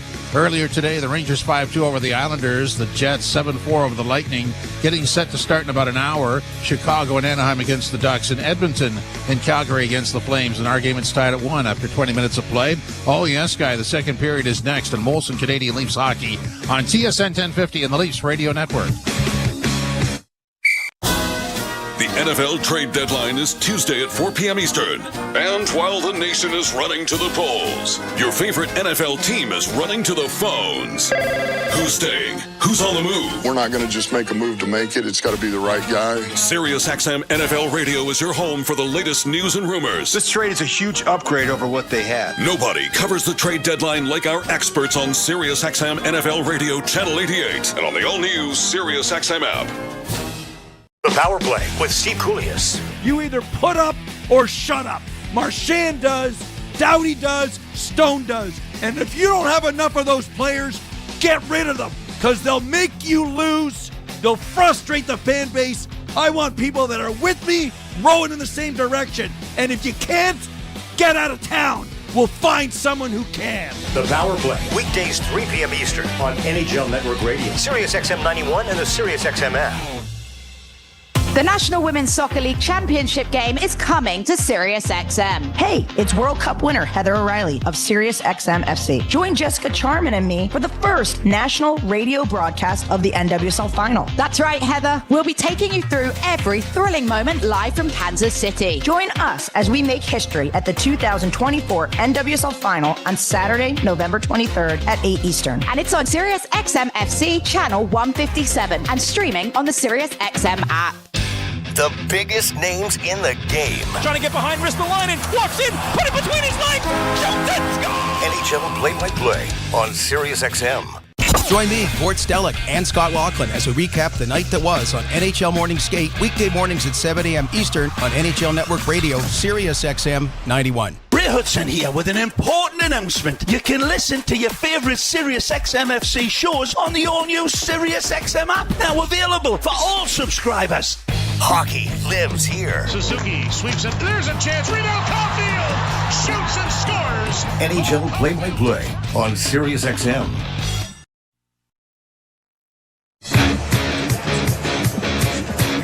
Leafs and the Wild are tied 1-1. The Leafs will have a penalty to try and kill off as Tanev is in the box for tripping, holding, hooking, whatever it was, but it is a power play for the Minnesota Wild, their first of the game. Second period is brought to you by Molson. Whether it's Canadian, Ultra, Export, or XL, there's a Molson with your name on it as the teams are coming back onto the ice at the XL Energy Center. Just down the street from Tom Reed's Bistro. I recall when we that's still used there? to get to Still Minnesota. going? Yeah, absolutely. Yeah. Tommy, of course, the longtime broadcaster of the and former player, Stars, and the orchestrator of a penalty shot goal. The Ken Dryden. Ken Dryden, yes.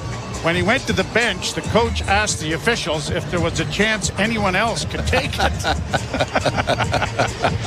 He was in the penalty box, came out, got a breakaway, and got hauled down. And then immediately tried to go into convulsions or something so that he wouldn't have to take the penalty shot. But the referees would have none of it. And wouldn't you know it? He scored on the penalty shot. And against a future Hall of Famer as well. Looks good on his resume. You know what I mean? Absolutely. Of course, sometimes for a goaltender, that's harder when you get a guy who doesn't know what he's doing. Yeah, how are you supposed to figure out what he's doing if he doesn't know? Isn't that the truth? Absolutely.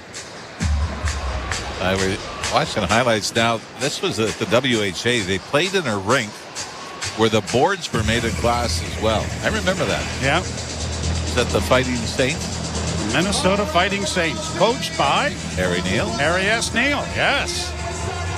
And they had some guys on that team that the puck was on the ice. It was purely incidental. Never mind dropping it. Let's get on with the game. Face off at center, Leafs to the right, the Wild to the left. We're patiently waiting for everybody to get ready, and here we go. The puck is dropped, and we're underway. And the Wild are on the power play with fresh ice. Minute 42 to go in it. Faber brings it to the line, and stick handles in, then shoots it around the boards. Picked by Marner back of the goal. Leafs span on it as Benoit couldn't get it around the ring and get it out. Down the boards, Kaprizov. Kaprizov into the corner. Cycles it back to the half boards. Tracking it there is Boldy. Back to the point it goes. Faber on the left wing side. A pass. Deflects off a stick and is going to bounce out at center ice. Leafs catch a break there, but are unable to exchange any penalty killers. Wild across the line. This time intercepted and again just chipped out at center ice by Marner, who's going to hustle to the bench to get another. Or is he? No. Back into the corner it goes. Benoit. Down in against the boards. A centering pass in front. And a huge save made there. And now it is David Camp getting it to center and getting it in over the line and trying to drive the net with the backhand. And it was stopped on the short side by Gustafsson. Wild send it back to the Leaf blue line. Wait for teammates to get in across on the right wing. Zuccarello. Zuccarello getting it back to the point. Boldy works it back along the board. Zuccarello back of the net. Banks it back to the blue line. Faking the shot. It goes to the left wing side, and now a deflection comes to the near wing. Boldy unable to settle it down. It bounces to the line. Kept alive by Spurgeon, and then stolen by the Leafs and sent out at center ice. Spurgeon goes back. 10 seconds left in the power play. Up on the wing, Johansson in across the line. Sent around the boards and into the near corner. Grabbed off there by Goodrow. Back to the point. A one-timer is whistled wide. Taken to safety into the corner for Timmins. Got it ahead, but the penalty is over. But the Leafs don't get it out. Now they'll get a chance, and Lorenz makes sure it gets out on the far boards to center. Leafs will get a change started. A 1-1 tie. Second period nicely underway. Pretty decent bit of penalty killing there by the Maple Leafs. Puck now brought in on the left wing. Lorenz trying to look for Robertson, who's alone, but he can't get him the puck. Lorenz now cycles it around the boards to the far corner. Robertson unable to get to it. Bouncing puck and cleared to center ice by Minnesota. Leafs are going to pump it right back in again. That is a generous non-icing, as was about 2 feet from the red line when it was shot in. Played ahead at center and to the line. Batted back by Riley. Grabbed off by Tavares along with Pacioretty. He comes down the left wing boards into the corner for Tavares. Round back of the net. Stops up. Tried to get it back to Pacioretty, but was blocked. Now Tavares after it again. The puck comes free. The Wild getting it under control and skating out with it now is Zach Bogosian, who will shoot it in. 3 minutes played into the second period. Still 1-1. Nylander, the Leaf goal scorer on the power play. Sends it down into the Minnesota zone. Chisholm flipping it around on the left wing. And cleared into the center ice area. Good stick check there by the Maple Leafs. And the Wild are forced deeper into their own territory. Down the boards, Matthews got it to the side of the goal. Nyes couldn't help but it rolls in front. And Matthews took a wild stab for it and fell. Oh, wait, no, it was Henderson. Yeah. But anyway, it didn't go into the net, and it is held by Gustafsson. I really did like Matthew Nyes, though. Throwing it to the front of the net. Austin Matthews may have got a piece of it. No, he doesn't. That probably might have been a borderline penalty. It was Hartman that took Matthews' feet out from under him. My apologies to Foster. Yes. And Paul Henderson. Henderson took a wild step for it and fell. Yeah. Here's another shot. McCabe pinches down the boards. The puck comes back to the blue line and out. Canna bracing after it. Marner trying to support. The puck is played into the slot. Marner, a good deflection there to knock it away. Hey, he can play defense. That's why he's on the power play when they have 5 forwards. Down into the corner goes Nyes. Puck back at the Minnesota goal. And the Wild will come away with it in favor. Try to work his way out. Nyes almost pulled the feet out from underneath him. Now the Wild will flip it to the net. Easy stop there for Stolarz, but he didn't control the rebound and allowing Morgan Riley to access it. Now it's knocked off his stick. He has to go back, and he'll pump it out at center ice this time. And the Wild bring it back in offside, says the linesman. And Marco Rossi, among a number of booing patrons, are non-believers of that transaction. Got a face-off coming out in neutral ice nonetheless. Oh, it is onside, too. Yeah, I think they got a pretty good case here. Yeah, Rossi turns to the linesman, and that's the one thing you can't do is review an icing that's been called. Or an offside, yeah. Without a goal being scored anyway. Shot down into the Wild zone. Bouncing puck to Domi, back to the point.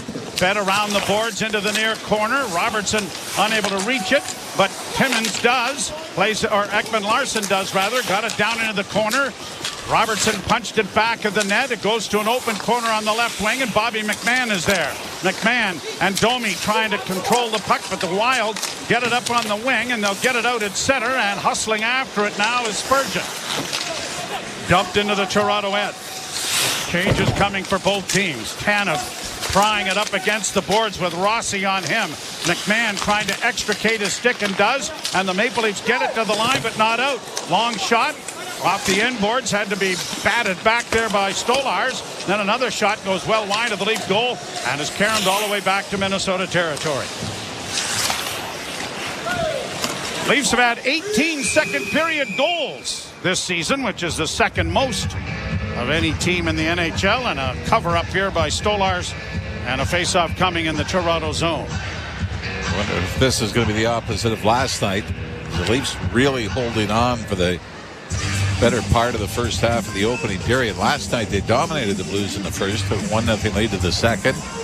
Then the Blues got some traction, got some bounces, and outscored the Leafs 3-0 in the second period. Timmins getting it up on the wing.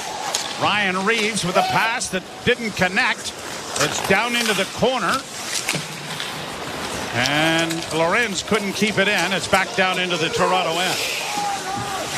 Timmins up ahead. Lorenz gets a pass to center. One of the Wild went for a tumble. The puck comes back, and the person who went for a tumble was Ryan Hartman. He gets it into the Toronto zone now, and it's around back into the area back of the net. Played to the line, but not out. Kept alive by Minnesota and punched around back of the goal. Hartman trying to free it up. It comes back to the point on the right side. Zach Bogosian sends it back from whence it came. Unable to get to it was Zuccarello. Now back of the net. It comes into the slot and a shot, and that went wide. Bogosian on the right point. Trying to work to the middle of the ice and goes to his defense partner and gets it back again and then lets a shot go. There's Stolarz without his goal stick. The puck is around back of the Toronto goal. And one of the Leafs has got a Wild player, Hartman, in a semi-headlock in front of the goal. I don't think Hartman's trying to get away from him that much. And now Reeves has come in. Reeves has got to be careful. And I think they're both going to go, but Ryan Reeves has got to be careful here. Kind of a reunion week for Ryan Reeves, isn't it? Having played in both St. Louis and Minnesota. Benoit got tangled up with Hartman. And then while trying to extricate himself from being in a figure four leg lock, that's a World Wrestling Federation term, Mr. Ralph. Well, we're going to get a look here. I have no idea the timing to which Reeves arrives. As they say, it looks, I mean, Hartman's got Benoit in a headlock. Little punch to the face. Benoit is pushing him down. Sitting on him. And I don't know when Reeves arrives after the fact when Benoit got shoved in, and then he gets into it with Hartman. Yeah, this is where you got to be so careful. So I think both of them are going to go. Well, we'll sort it out. You're listening to Molson Leaf Hockey on TSN 1050 and the Maple Leafs Radio Network. Alpine News Network is here live with one of our superheroes. People sometimes ask, Hey, Leafs fans, hockey fans from around the world, possibly some Wild fans as well. Thanks for hanging out with us. Please let us know where you're watching from in the chat. Let us know. Put your flag emoji out there if you can. Let us know city and province, city and state.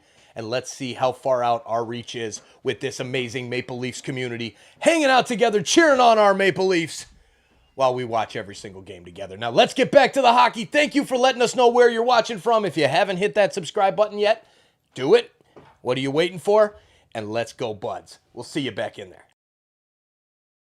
Subaru's hunger for adventure grows exponentially, driving the intrigued radio listeners to fall for Subaru at their local Subaru dealerships, experiencing an adventure of their own. So migrate to your local Subaru dealership to book a test drive today. This winter, keep your golf game on track.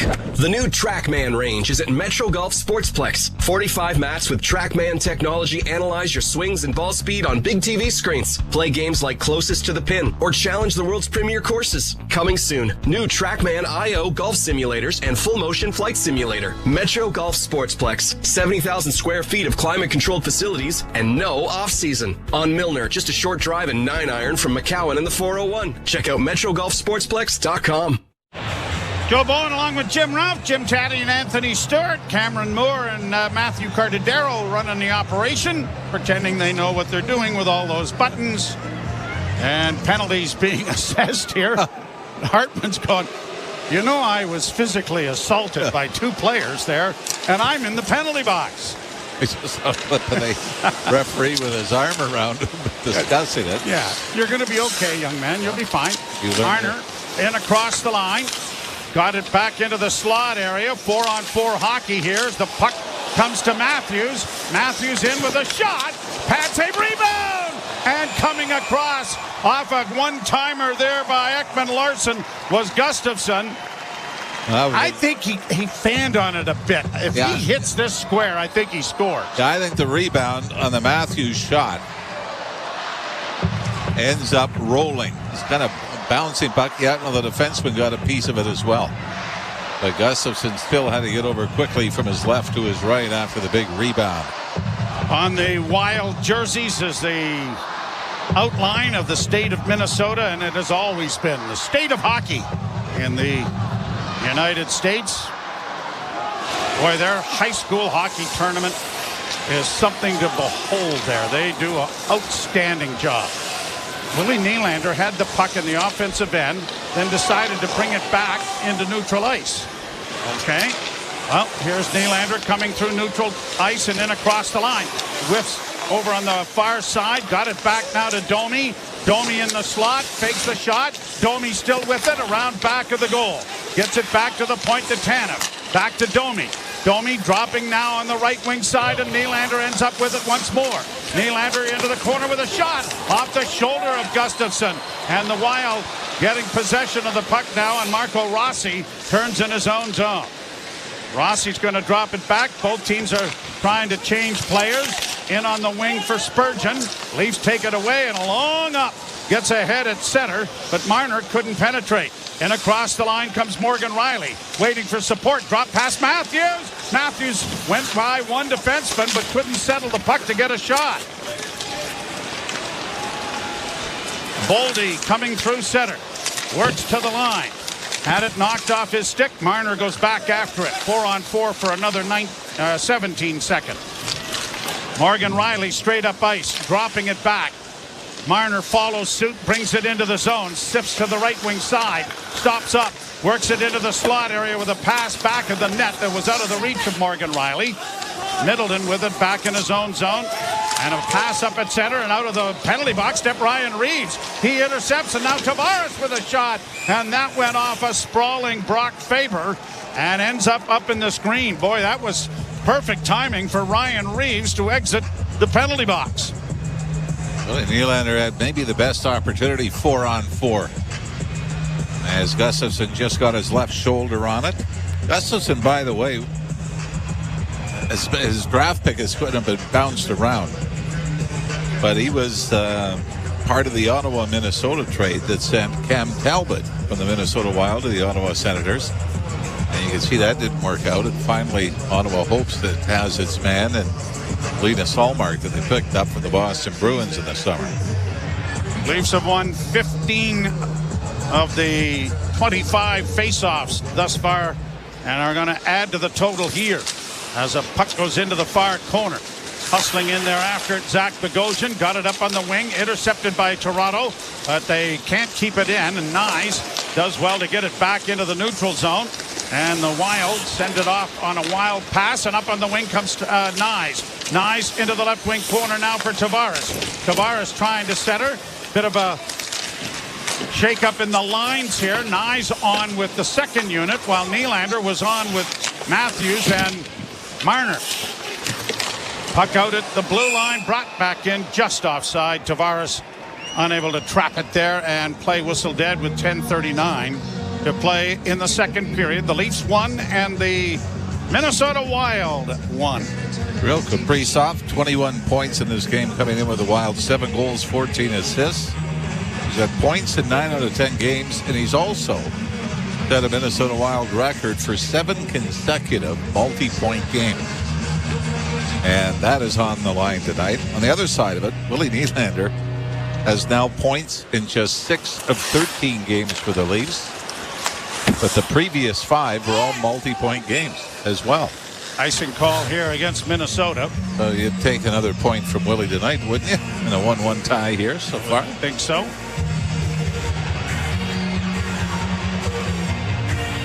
The Leafs return home, and the Boston Bruins are on the horizon. And Boston was big winner today, were they not? Well, they were holding on to it, a 2-0 lead over the Seattle Kraken.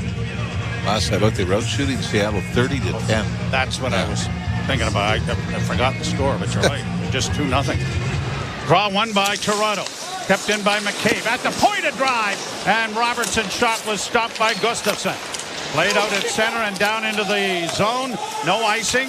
Stolarz pumping it on the boards, and it's going to clear to the line. And Bobby McMahon gets to the red line, dumping it into Minnesota territory.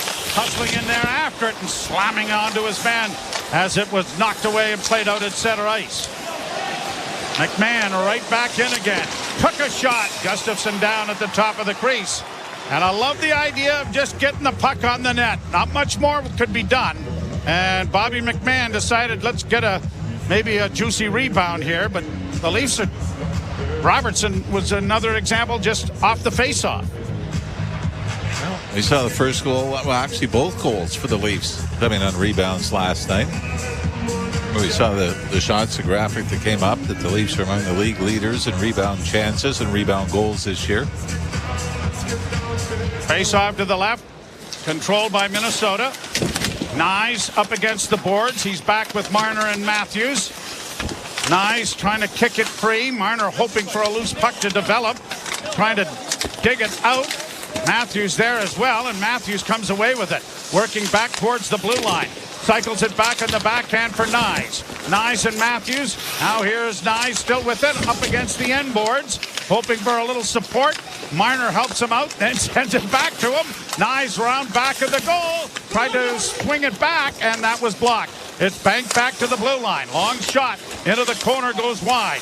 Now Matthews curling out of the corner. Matthews circles back, being mirrored there by Brodin. Along the boards now for Morgan Riley, who loses it. And it's going to be punched off the glass to the line, but the Leafs keep it alive. Back of the net now, Nylander, who's come over the boards. Nylander in the near corner. Leafs have gotten a change in here. Tavares still out there now with Nyes remaining.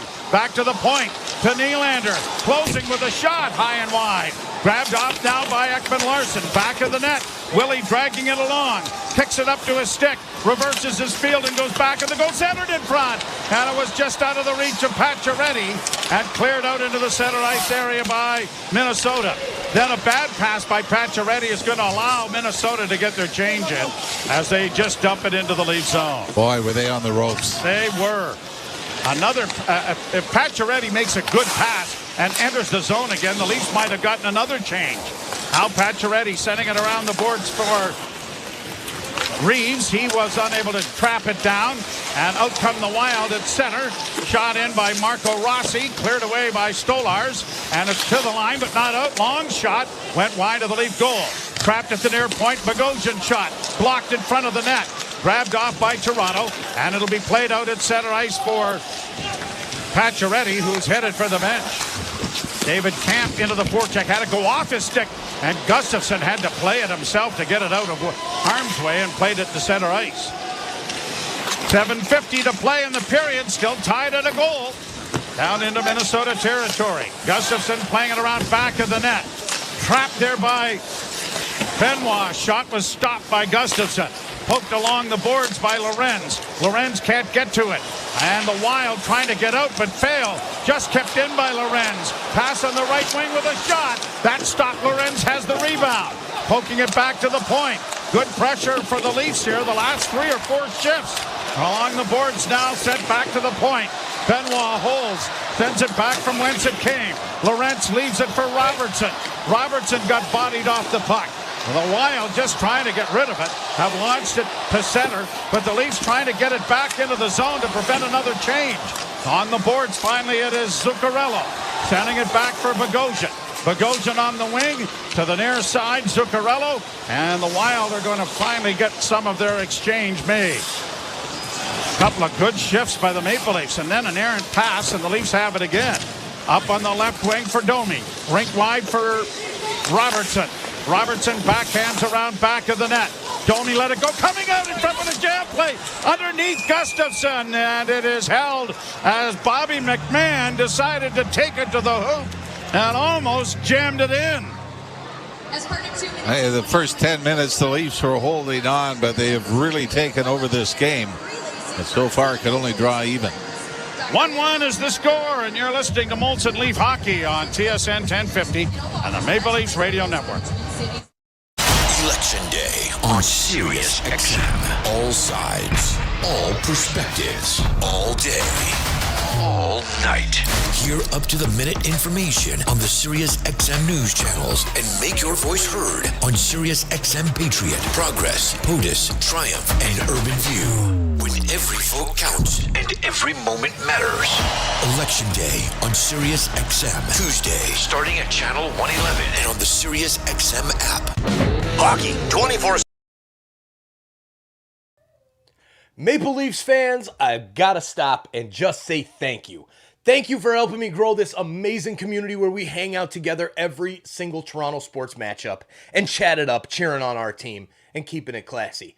I also wanted to give a huge shout out to the amazing support that we received last night on Hockey Night in Canada from Zippold, Mark Duffney, Igor, Pierre.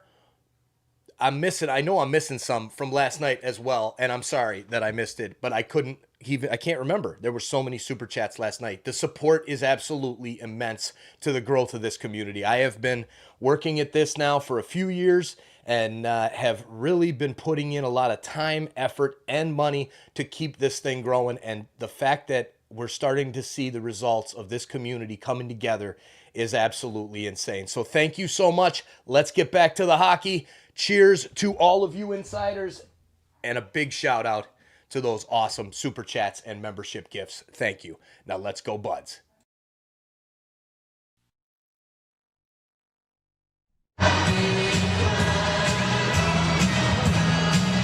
1-1 tie between the Leafs and the Minnesota Wild. Willie Nylander for Toronto, and Ryan Hartman scoring for the Minnesota Wild on a controversial play a little bit. Wild get it to the Leafs zone, but it bogged down, and Matt Boldy didn't hang on to the blue line, and that's an offside. We were talking, I'm sure the shots got to 8-1 in favor of Minnesota about midway through the opening period. The Leafs now out shooting the Wild 22-16. So do the math, 21-8. You sure? I said do the math. Oh, you wanted me to do it. Oh, yeah. No. Mine was more of an estimate. Shot deflects off Riley's stick and finds the mesh in behind Anthony Stolarz.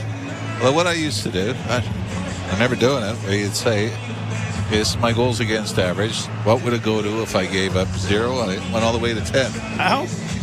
So you would do that before the game? Yeah. Oh. And did you keep count during the game? Once it got to 10, I stopped.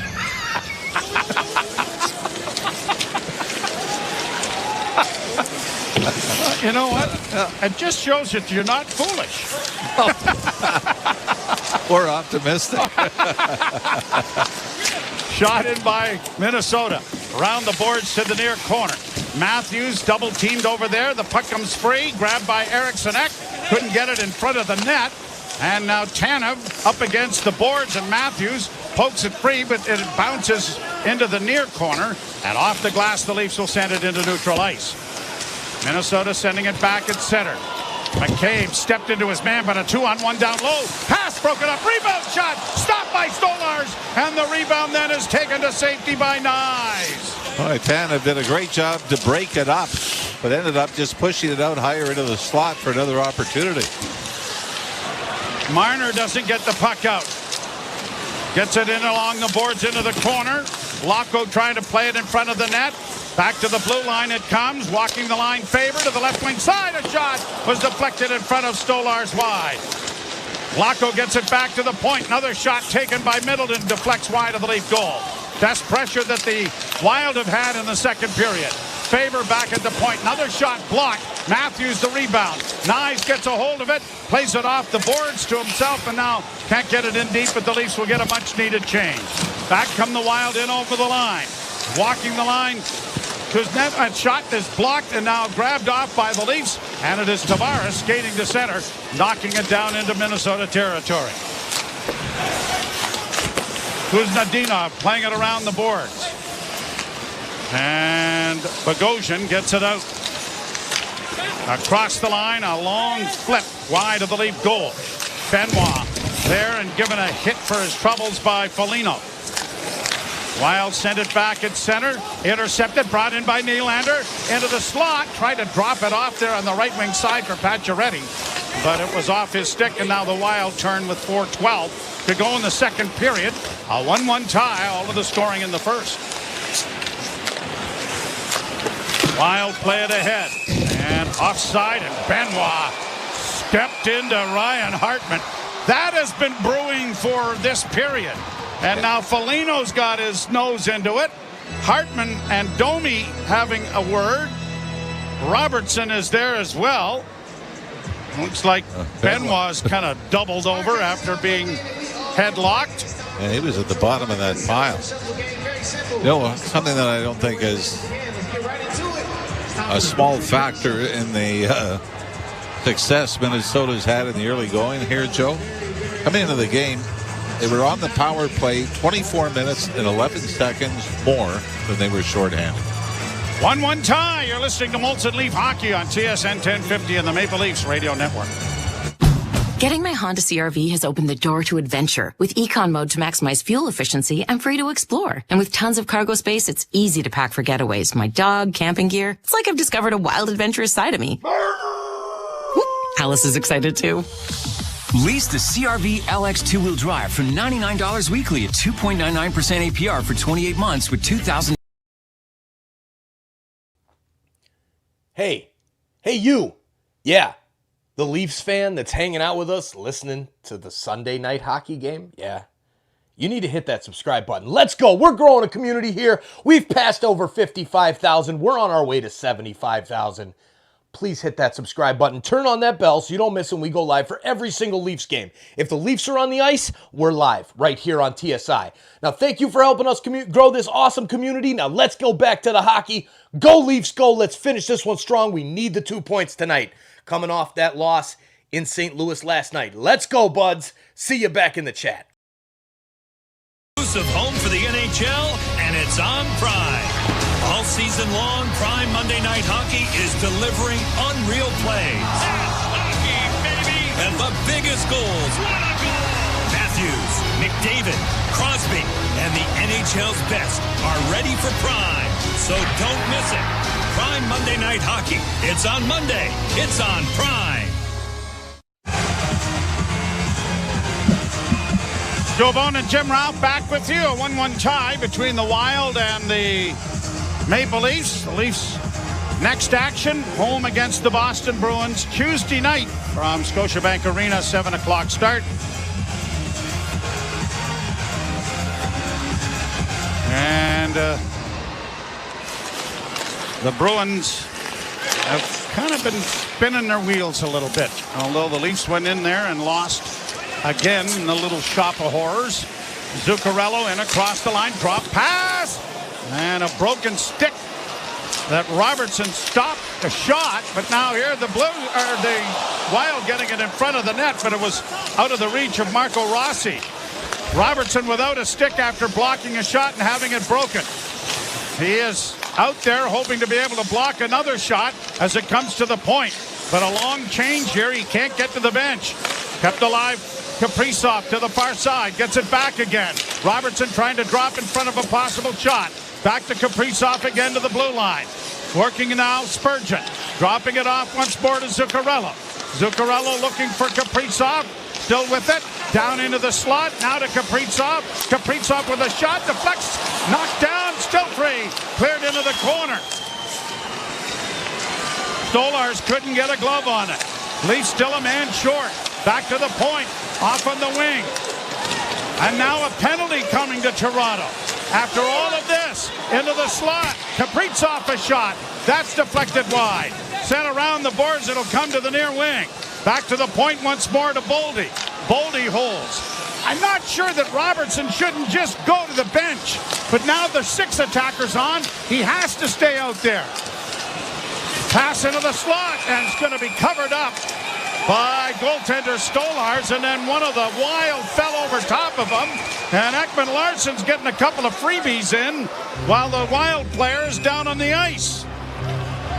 He's got a hold of Kaprizov. I didn't see the penalty, did you? No. This will be very interesting to see what it is. And who's getting it?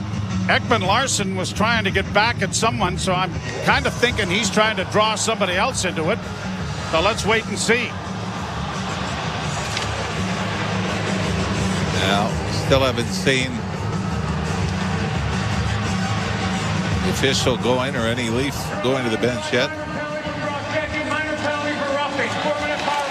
4-minute power play for Minnesota. Cross-checking and roughing. So it must be Larson.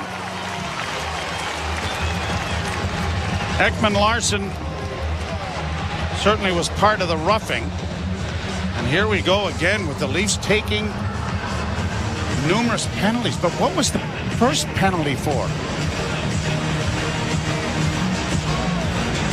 Was it a hit? No. I mean, because the arm was up well before that. Yeah.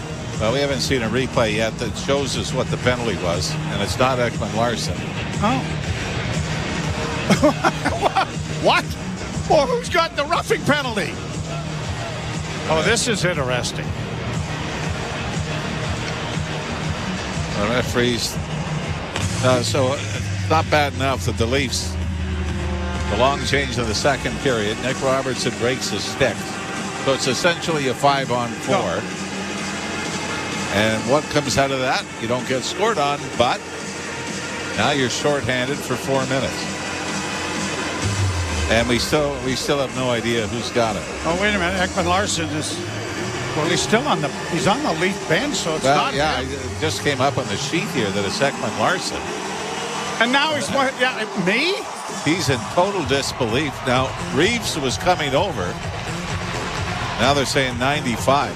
Boy, this must have been a clear, well, we haven't seen a replay of either penalty. No, now we saw the roughing at the end. All right, that's fine, but... Well, but you call one guy out of a scrum. You call one guy out of a scrum, and you do it when you've already called the penalty. So this, to me, is the officials taking hold. Wow. Game. Well, I'd love to see what... Yeah, They called it cross-checking and roughing? Is that what it was? Yes. All right. So here we go. Faber dropping it back. The Leafs were already under siege. A man short for the better part of 2 minutes when Nick Robertson broke his stick. Now getting by Marner and in with a chance. Kaprizov banks it back to the goal. Shot from an angle was stopped. Marner gets a hold of it and off the far boards and out to center ice. Might have hit the official, I think. Must have hit the linesman. How could... Wow, what a bad break that was. Now the Leafs do intercept. Marner's going to try the other side. Misses the linesman and gets it down the ice. Ian Matthews to the bench for an exchange. There is a small silver lining as the intermission would break up the double minor. Brought to the line and poked in now by Minnesota. Someone has lost a stick in the fray. The puck comes back to the point. Regaining his cue was Johansson. Johansson down into the corner. Too well covered. Timmins back of the net. Running into traffic. Puck comes out to the line. Not out. Two Leafs get caught. Then a shot went wide of the goal. Rebound comes to the side of the net. Stolars has lost his stick for the 4th time in the game. It's a little ways away from him this time. Leafs trying to get it back to him. The puck on the left wing side back to the point. Stolars with a brilliant glove save without his stick to stop play with 58.7 seconds left.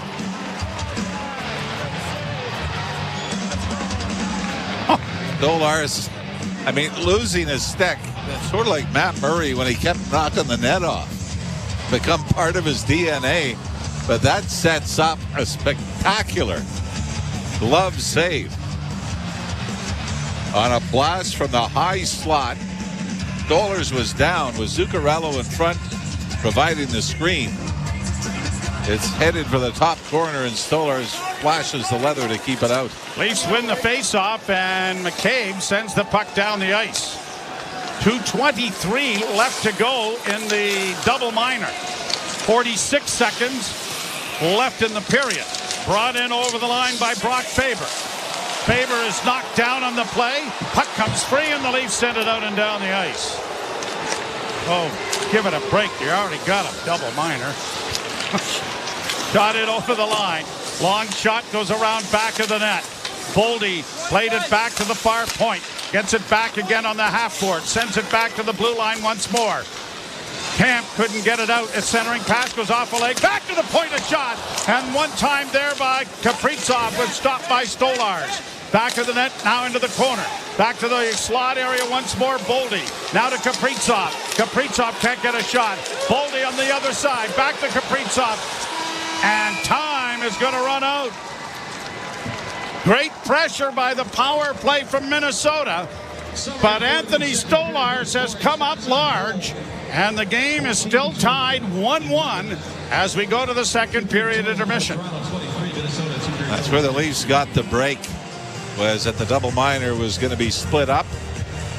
But you love the shot blocks. You love the goaltending. But the Leafs will take a 1-1 lead into the third. But again, we'll have to start by killing a penalty. 11 shots apiece in the period. And it is a 1-1 tie. Nylander for the Leafs. Hartman for Minnesota. Anthony Stewart and Jim Taddy getting set for the second period intermission. You're listening to Molson Leaf Hockey on TSN 1050 and the Maple Leafs Radio Network.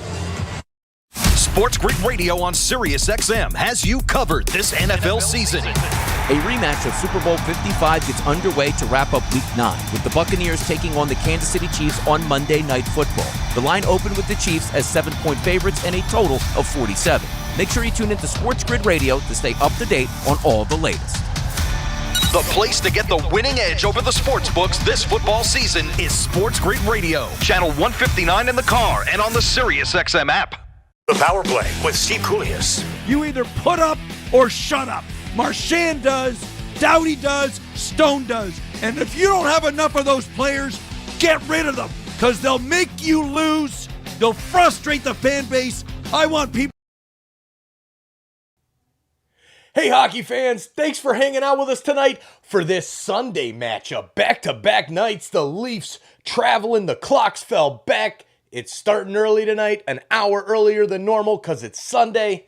It's going to be an interesting one tonight. We need you to cheer on our buds and make sure you hit that like button down below as well as share the link. We got to get more Leafs fans in here. Remind them that the game started early. Let's go, Leafs fans. Let's have some fun in the chat. Let's keep it classy and go, Leafs, go. We'll see you back in there.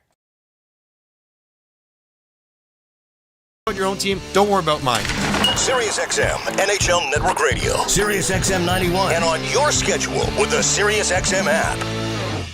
NHL Morning Skate. Michael Bunting of the Pittsburgh Penguins. You've always had the great ability to play with great players. I think my style of play complements the top dogs, as you will, like kind of go to those harder areas in the corner in front of the net and kind of create space for them and get them the puck and, you know, help them create offense off of that. So kind of found a little niche with that. NHL Morning Skate with Scott Laughlin and Gord Stellar. Weekdays 7 a.m. Eastern on NHL Network Radio. Sirius XM 91 and the Sirius XM app. The big names are on NHL Network Radio. The head coach of the Carolina Hurricanes, Rod Brindamore. Kochetkov making that jump last year. What do you see in the net? The kid wants it. That's the first thing. Is he going to be the guy that we're looking at this year to get after it and take a bigger role? Maybe. You know, but we still got Freddie in here, and I think he's got something to prove. So I think we're going to have a good battle in the net. Sirius XM NHL Network Radio. Sirius XM 91 and the Sirius XM app. From in the crease to in the locker room. Flyers defenseman Travis Sanheim. Is it a rebuild type thing? Is it definitely a playoff team in your mind? I think last season, I don't know if anyone in our room was saying rebuild. We thought that we could surprise some teams, and I think we did that. A lot of guys that are coming back, and then obviously adding Meat Scott's going to be huge. So, you know, we're looking forward to getting started and seeing if we can build off of last season. Sirius XM, NHL Network Radio. Sirius XM 91. And on your schedule with the Sirius XM app. The National Women's Soccer League Championship game is coming to Sirius XM. Hey, it's World Cup winner Heather O'Reilly of Sirius XM FC. Join Jessica Charman and me for the first national radio broadcast of the NWSL final. That's right, Heather. We'll be taking you through every thrilling moment live from Kansas City. Join us as we make history at the 2024 NWSL final on Saturday, November 23rd at 8 Eastern. And it's on Sirius XM FC channel 157 and streaming on the Sirius XM app. Join me, Gord Stellar, and Scott Laughlin as we recap the night that was on NHL Morning Skate, weekday mornings at 7 a.m. Eastern on NHL Network Radio, Sirius XM 91. Canadian Leafs hockey is on. TSN 1050, and the Leafs Radio Network. The Leafs live here.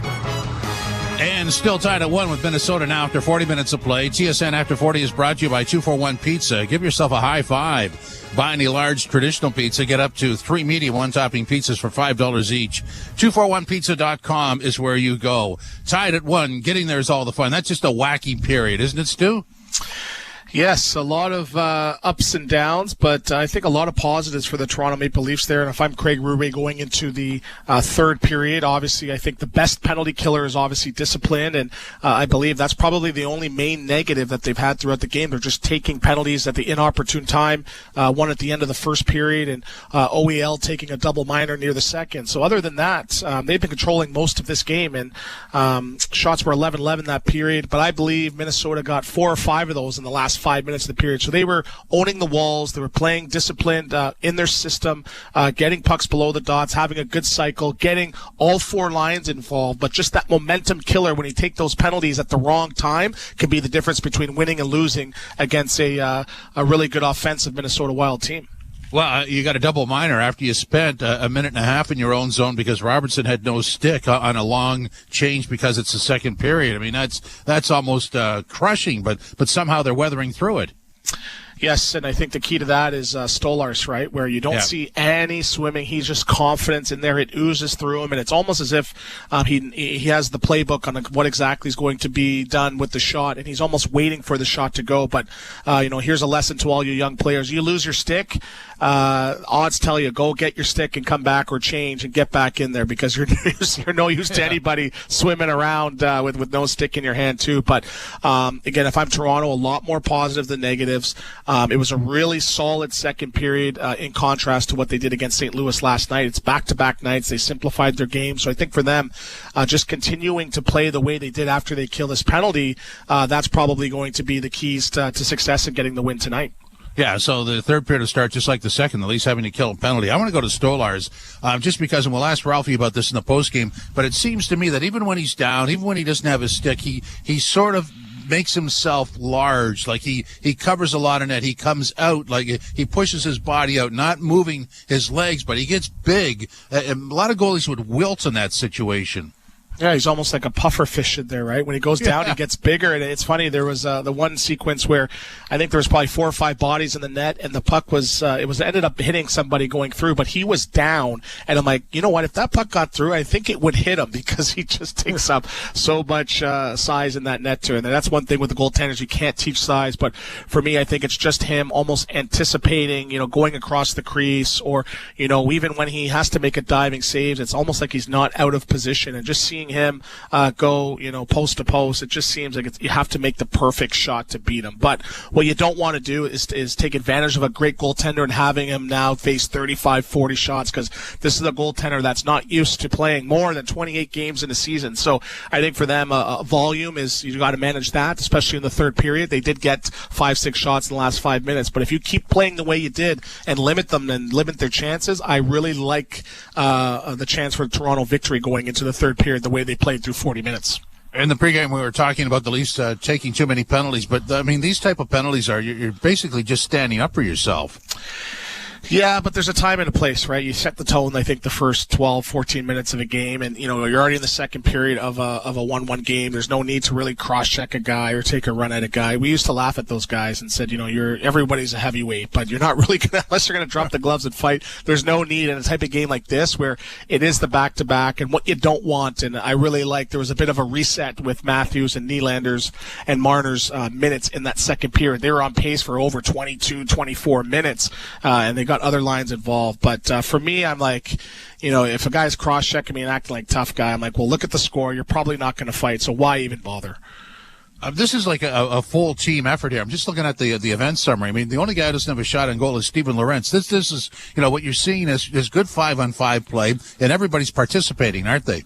Yes, no passengers, right? And every single shift, I'm noticing, even Lorentz, he doesn't have a shot, but I noticed he poked one back to the point, and the shot almost went on net, or almost went into the net. He's doing a great job on the cycle.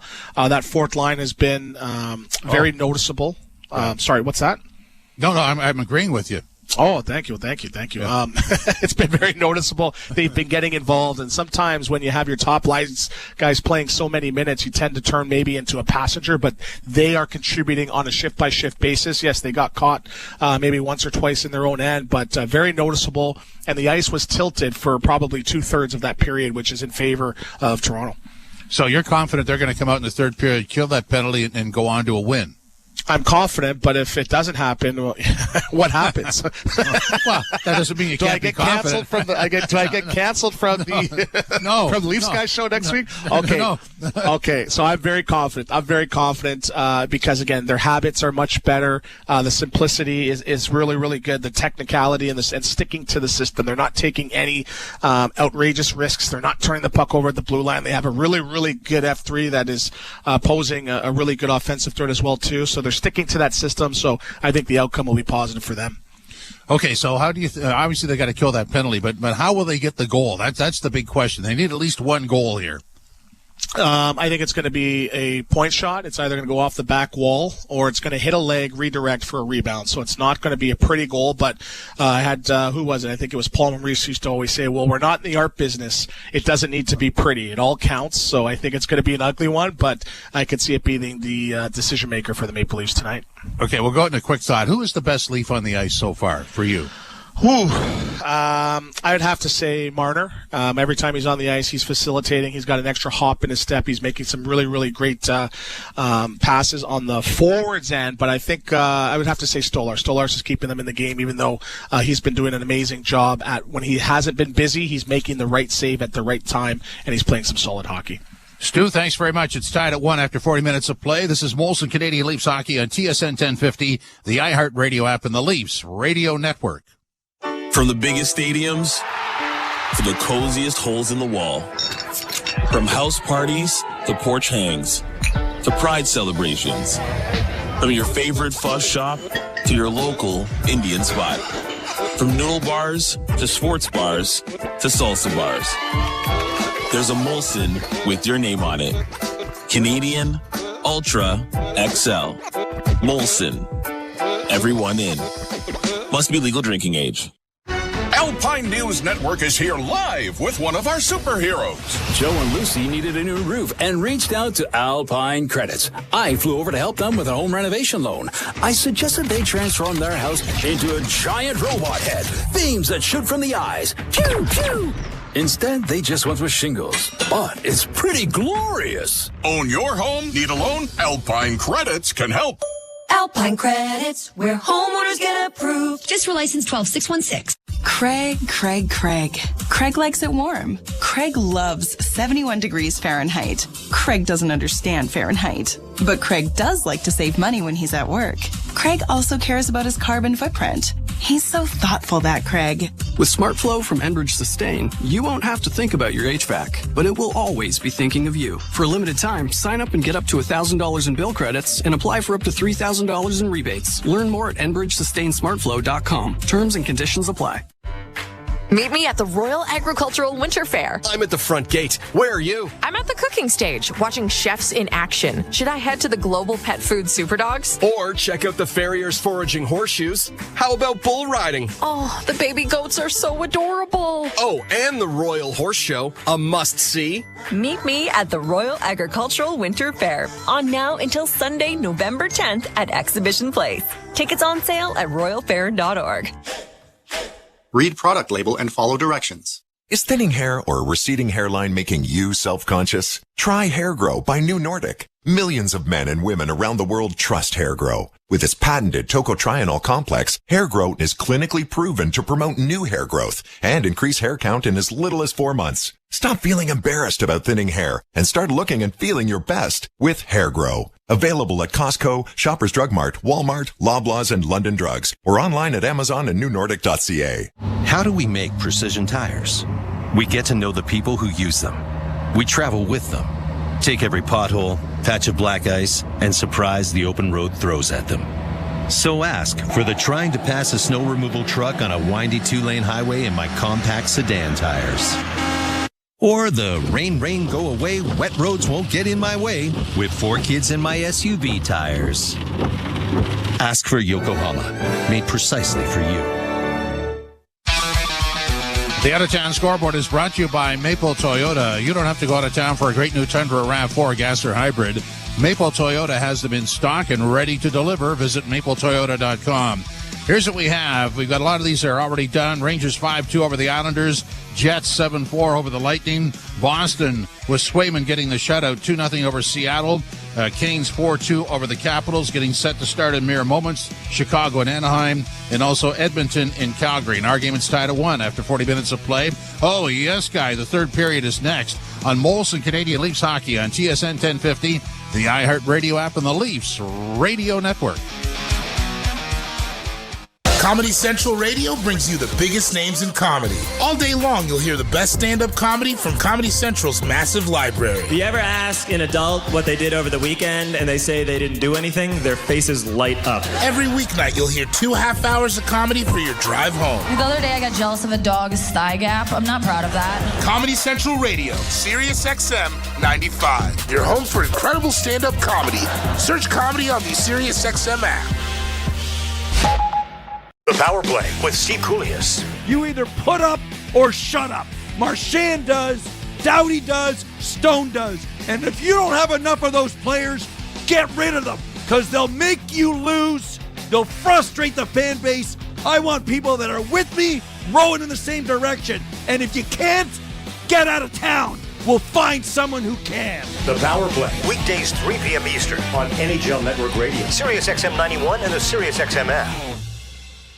The National Women's Soccer League Championship game is coming to SiriusXM. Hey, it's World Cup winner Heather O'Reilly of SiriusXM FC. Join Jessica Charman and me for the first national radio broadcast of the NWSL Final. That's right, Heather. We'll be taking you through every thrilling moment live from Kansas City. Join us as we make history at the 2024 NWSL Final on Saturday, November 23rd at 8 Eastern. And it's on SiriusXM FC channel 157 and streaming on the SiriusXM app.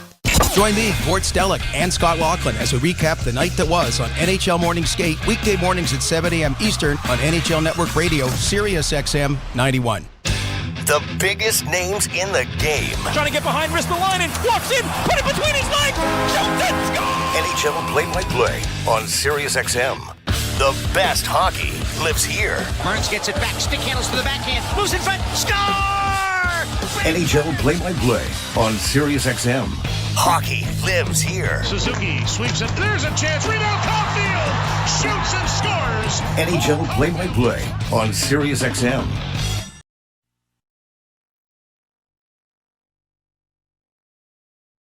TSN 1050. Listen anywhere. Stream us on iHeartRadio, the TSN app, or on Apple CarPlay. TSN 1050. Everywhere you want it. We head to the third period, tied at a goal, as the Maple Leafs have gotten a goal from William Nylander and a fluky goal from Ryan Hartman for the Minnesota Wild back in the first period. Leafs have some penalty killing work to do here to start the third, but Anthony Stolarz has been acrobatic and efficient, and at times fortunate, but at times spectacular in playing goal. Now we've seen three separate highlights of a stickless Stolarz making some acrobatic stops. Hard to believe this is the first time this season the Leafs have entered the third period tied. The Minnesota Wild, this is the sixth time. They're 2-1-2 in the previous 5. Leafs will be to the left and the Wild to the right. Start this third period, and the Wild are on the power play into the second part of the 4-minute minor penalty assessed to Oliver Ekman-Larsson, who was such a non-believer he was sitting on the Leaf bench when he was assessed.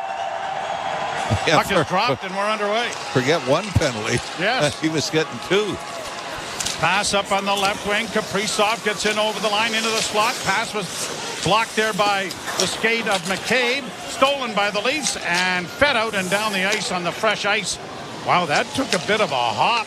And good thing that it wasn't at the net there. It might have hopped right over the stick of Gustafsson. Long shoot into the Leaf zone. McCabe pounds it off the boards. It won't clear. Kept alive by the Wild. They play it down into the corner. Eriksson Ek was in after it. A couple of Leafs in there with Tanev and McCabe. Puck comes back along the board. Someone's lost a stick. It's back to the point, and the person who lost the stick or broke the stick was Kaprizov. And as he got back to the blue line, didn't quite get to the puck before it came out. But what did he do? Lost his stick. Went to the bench. I mean, I know you're on a power play, but we talked about this in our intermission. So it leaves a 4-on-4 briefly.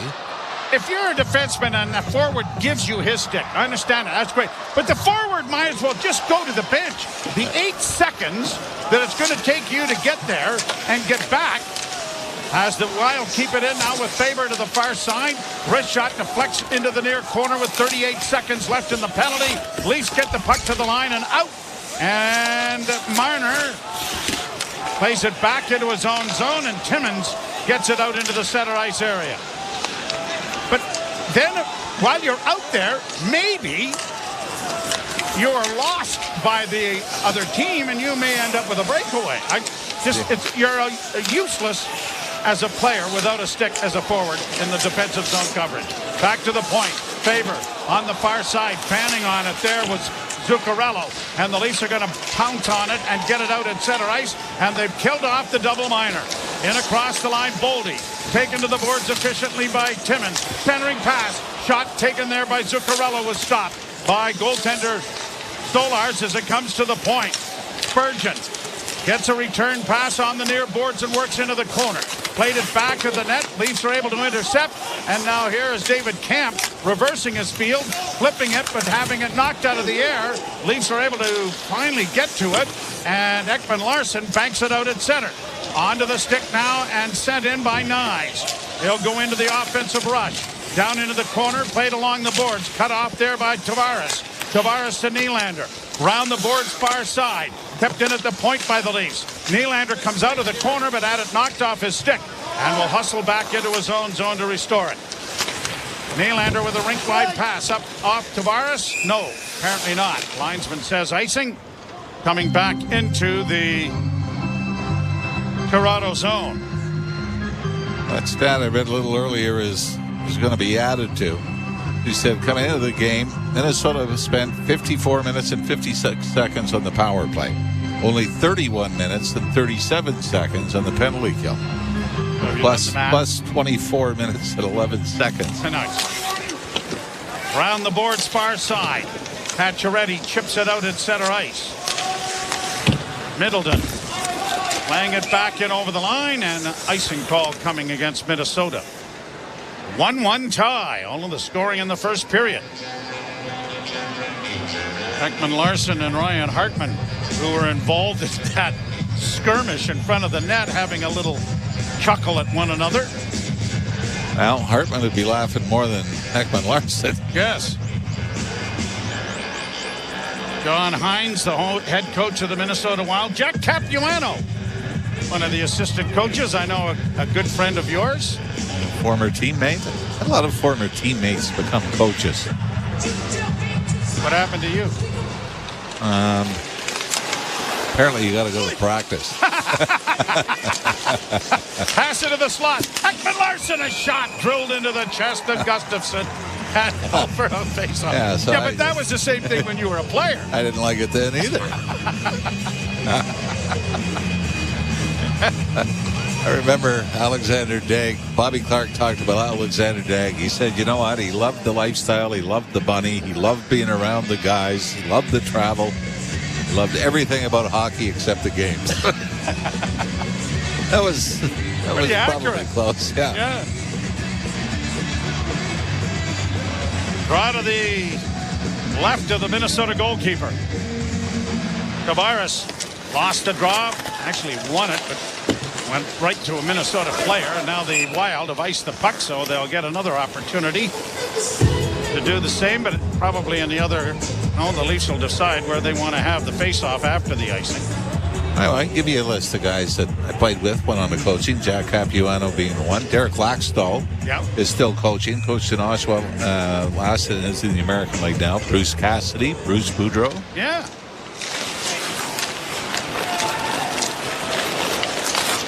Brought to center and out into neutral ice. Well, from my junior days in Sudbury, the most shocked person I was when Randy Carlyle and Dave Ferris became coaches. After riding the bus with those two yahoos, I said, there's not a chance that could happen. Well, they both have Stanley Cup rings. Played out at center ice. And the Wild regrouping now with Brodin sending it down into the Toronto end. Trapped there by Robertson.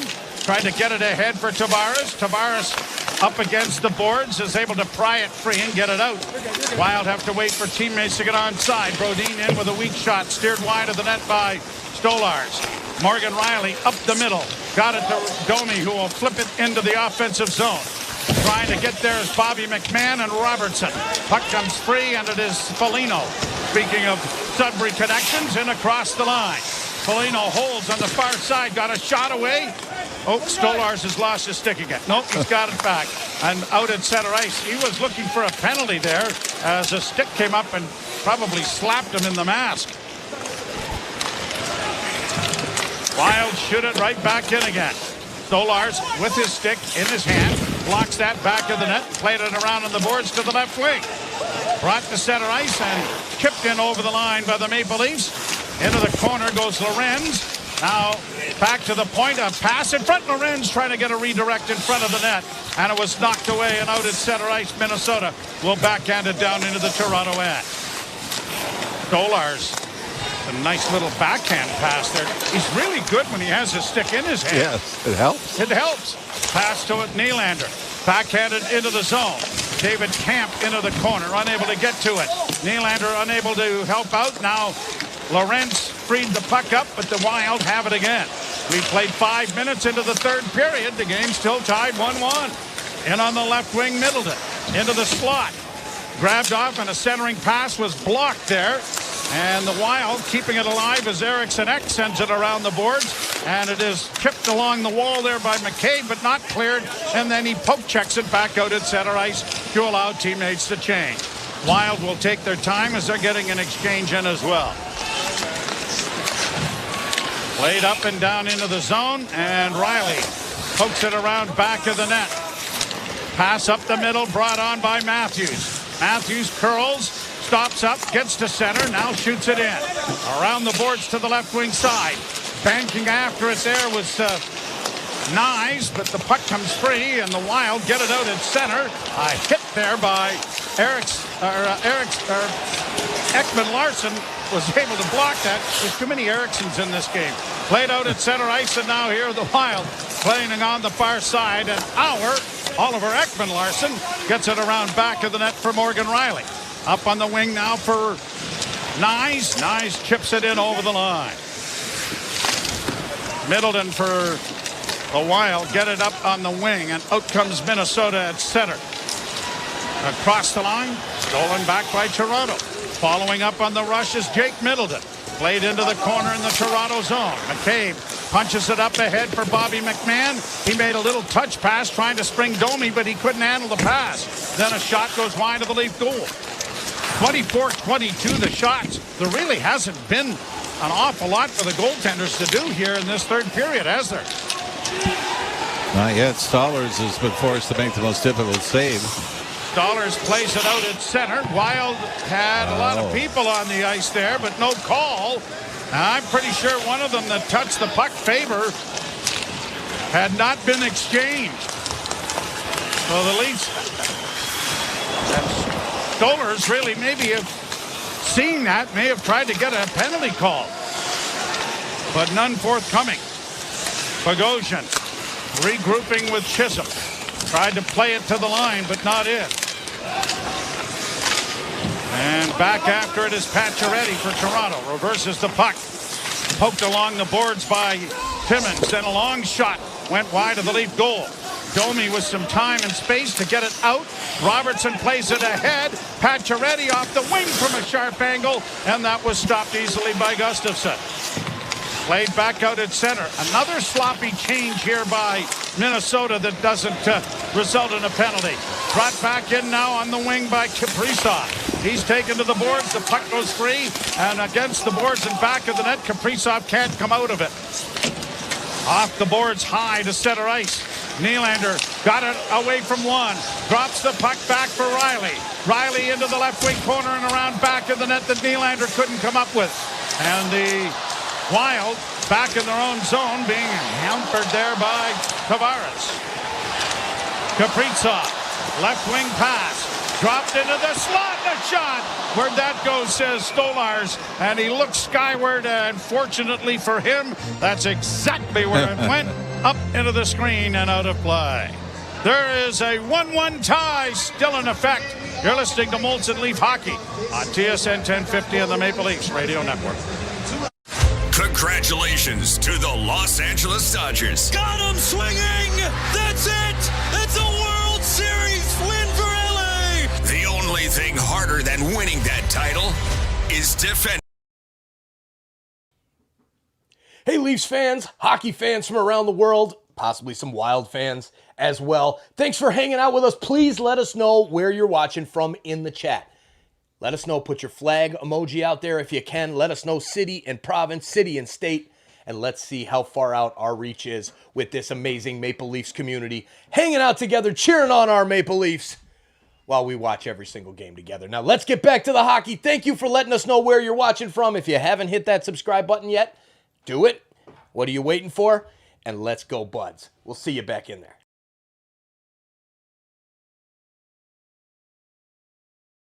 Network Radio, Sirius XM 91 and the Sirius XM app. The National Women's Soccer League Championship game is coming to Sirius XM. Hey, it's World Cup winner Heather O'Reilly of Sirius XM FC. Join Jessica Charman and me for the first national radio broadcast of the NWSL final. That's right, Heather. We'll be taking you through every thrilling moment live from Kansas City. Join us as we make history at the 2024 NWSL final on Saturday, November 23rd at 8 Eastern. And it's on Sirius XM FC channel 157 and streaming on the Sirius XM app.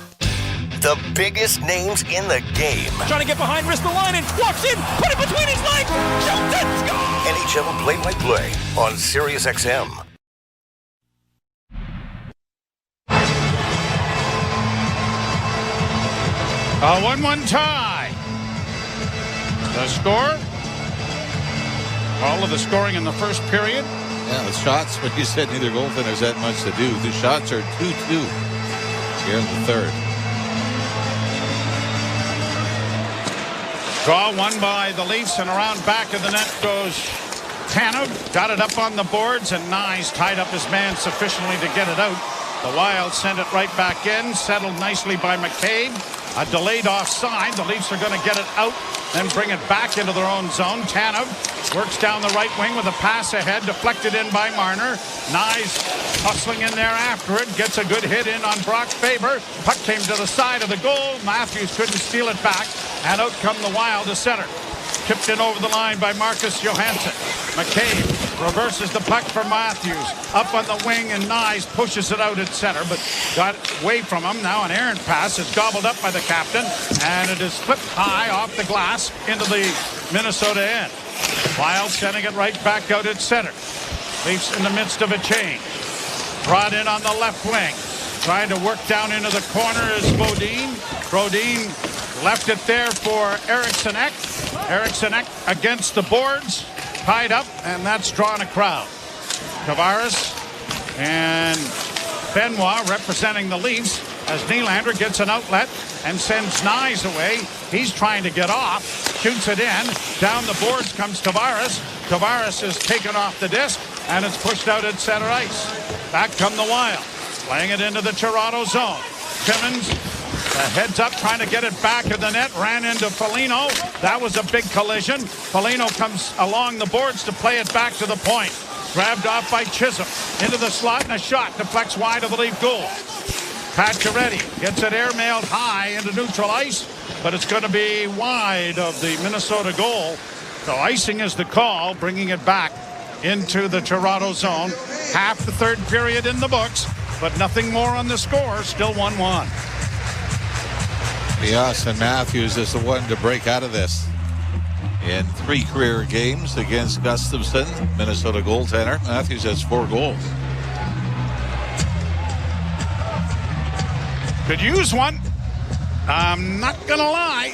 back to the point. Faber played it into the corner. Zuccarello getting it back to Faber, middle of the ice with a shot, and that's off the blocker, but a rebound in front of the goal. It's stopped. Another shot is stopped by Stollers. It may have hit the post, and guess what? He's lost his stick again. Another shot goes high. Stollers gets his stick back, and now here are the Wild in business once more. Kaprizov trying to send it in front of the net. Good play by Benoit to tie up his man. Kaprizov trying to get it back to the point. Middleton goes D to D. Gets it back again. Middleton holding and then mishandled the puck. And it's come to center ice. And the Leafs get a much-needed change of players. In across the line, Zuccarello in with a weak shot looking for a pass that didn't materialize. Reeves can't get it up. Kept alive with a long shot. Pad save made by Stolarz. And it's played out on the wing, and Reeves plays it ahead. One-handed into the zone by Lorenz. But goaltender Gustafsson will play it to safety in the far corner. Faber plays it back in behind his own goal, and Zuccarello now for Minnesota. Got it ahead. Played to center ice and in across the line. Rossi dripped it off there because the Dinok couldn't come up with it. Now plays it into along the boards, and the Leafs have intercepted. And down the left wing comes Max Domi. Domi going wide. Domi with a shot. That went off the shoulder of Gustafsson, but no one there to take advantage of it. And it's back out into neutral ice. Robertson skating back into his own zone. Gives it off to the defense.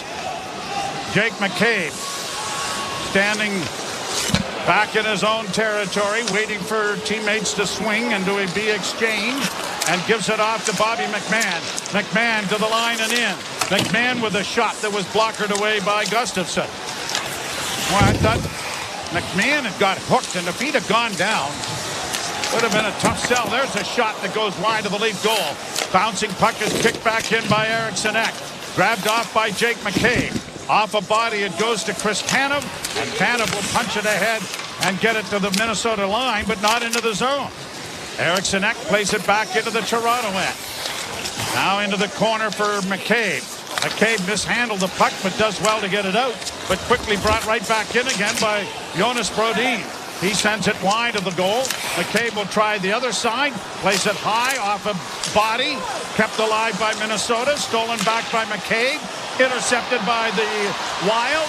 Brought in a drop pass by Johansson. That was stopped, and a rebound in front of the goal is going to be gingerly, and I mean ever so gingerly, pushed back to goaltender Stolarz by Christopher Tanev, and a stoppage of play. And that was after Tanev had blocked a shot, his fourth of the night, in front of his goaltender.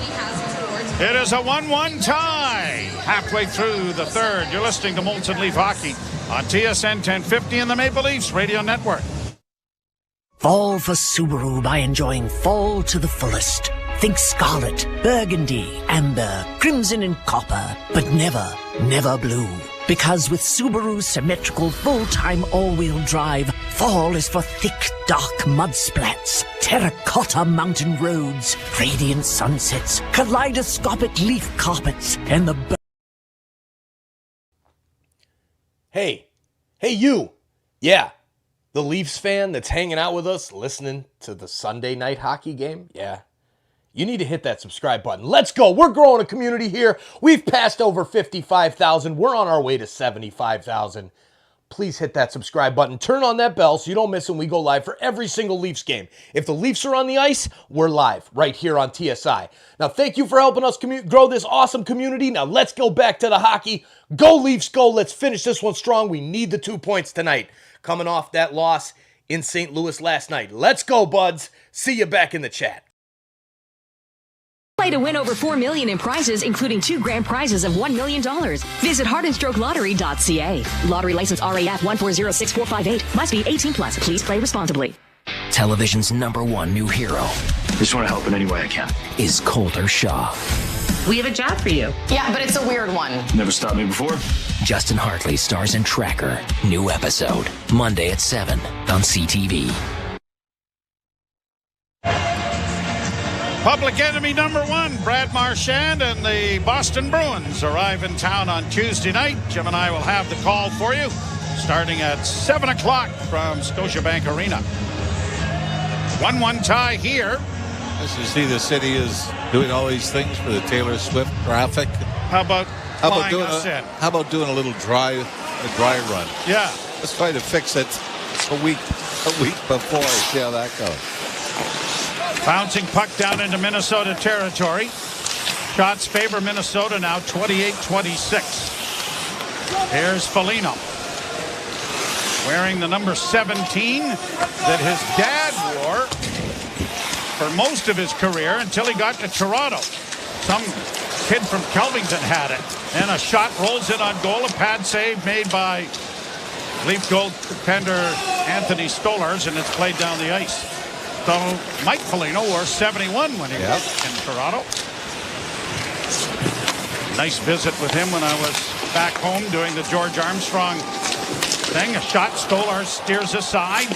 Puck on the far side. Try to keep it in, and it goes into the corner then for Boldy. Boldy has it knocked away. A shot from a sharp angle, stopped by Stolarz. And the puck free in the far corner again. Boldy getting it back of the net. Now here is Johansson. Around the boards to the far side. Marner late getting there as the puck goes back of the net. Timmins engages his man. Poked the puck free momentarily. Then kicked it into the corner. Timmins has done a great job along the boards here, trying to get the puck free, but the Leafs have not been able to get possession to make any kind of an effort to get it out. Still up against the boards. Eriksson Ek sends it around to the far side. Trapped by Faber. Pass in front. Broken up. And now, finally, it's Nyes getting to center and shooting it in. But the Leafs have spent so much time in the defensive zone that Matthews and Marner have had to go to the bench. Nyes doing well to forecheck here before he is exchanged. And 5:10 remain now in regulation time in the third. A 1-1 tie. Back of the net is Middleton. Waiting patiently for the Wild to get into position. Sends it up the middle, and Brodin gets to the red line and shoots it in. Down the boards trying to pinch his Kaprizov to keep it in. Fed around the wall, it'll come to the point, and now the Wild back into their forecheck game, and they have been very efficient the last 3 or 4 shifts. Intercepted by Toronto. Played back into the corner for Tanev. Tanev gets it off the boards. Nylander tipped it out, but the Wild have it right back, then stolen by Nylander, and he brings it in. Nylander on the right side. Into the corner now for Camp. Camp couldn't get to it cleanly. Camp against the boards, up on the wing. Out come the Wild as they intercept a pass. At center to the line. Flipped in by Brodin. Back into the slot area. Working the wing, Chisholm. Chisholm with a sharp angle shot. Blockered away nicely there because of the large body of Solerson. Now on the right side. Here's Lorenzen. And that shot is caught up in the blocker of goaltender Philip Gustafsson. Boy, Minnesota got caught on a line change. And Steven Lorentz on the right wing side, far side from where the Minnesota bench was, had some room, but Gustafsson makes his most difficult save of the period. Yeah, Bogosian wouldn't let him go to the net. He had to shoot it from fairly well out. You're listening to Molson Leaf Hockey, TSN 1050 on the Maple Leafs Radio Network. If you like yacht rock, you're gonna love Yatso. A Sirius XM channel with the same smooth, but even more groove. Just the two of us. Turn your love around. Yeah, soulful and funky. Yatso. Listen year-round at home on Alexa, Google Home, smart TVs, and everywhere on the Sirius XM app. Hockey 24/7 on Sirius XM NHL Network Radio. Maple Leafs fans, I've got to stop and just say thank you. Thank you for helping me grow this amazing community where we hang out together every single Toronto sports matchup and chat it up, cheering on our team and keeping it classy. I also wanted to give a huge shout out to the amazing support that we received last night on Hockey Night in Canada from Zippold, Mark Duffney, Igor, Pierre.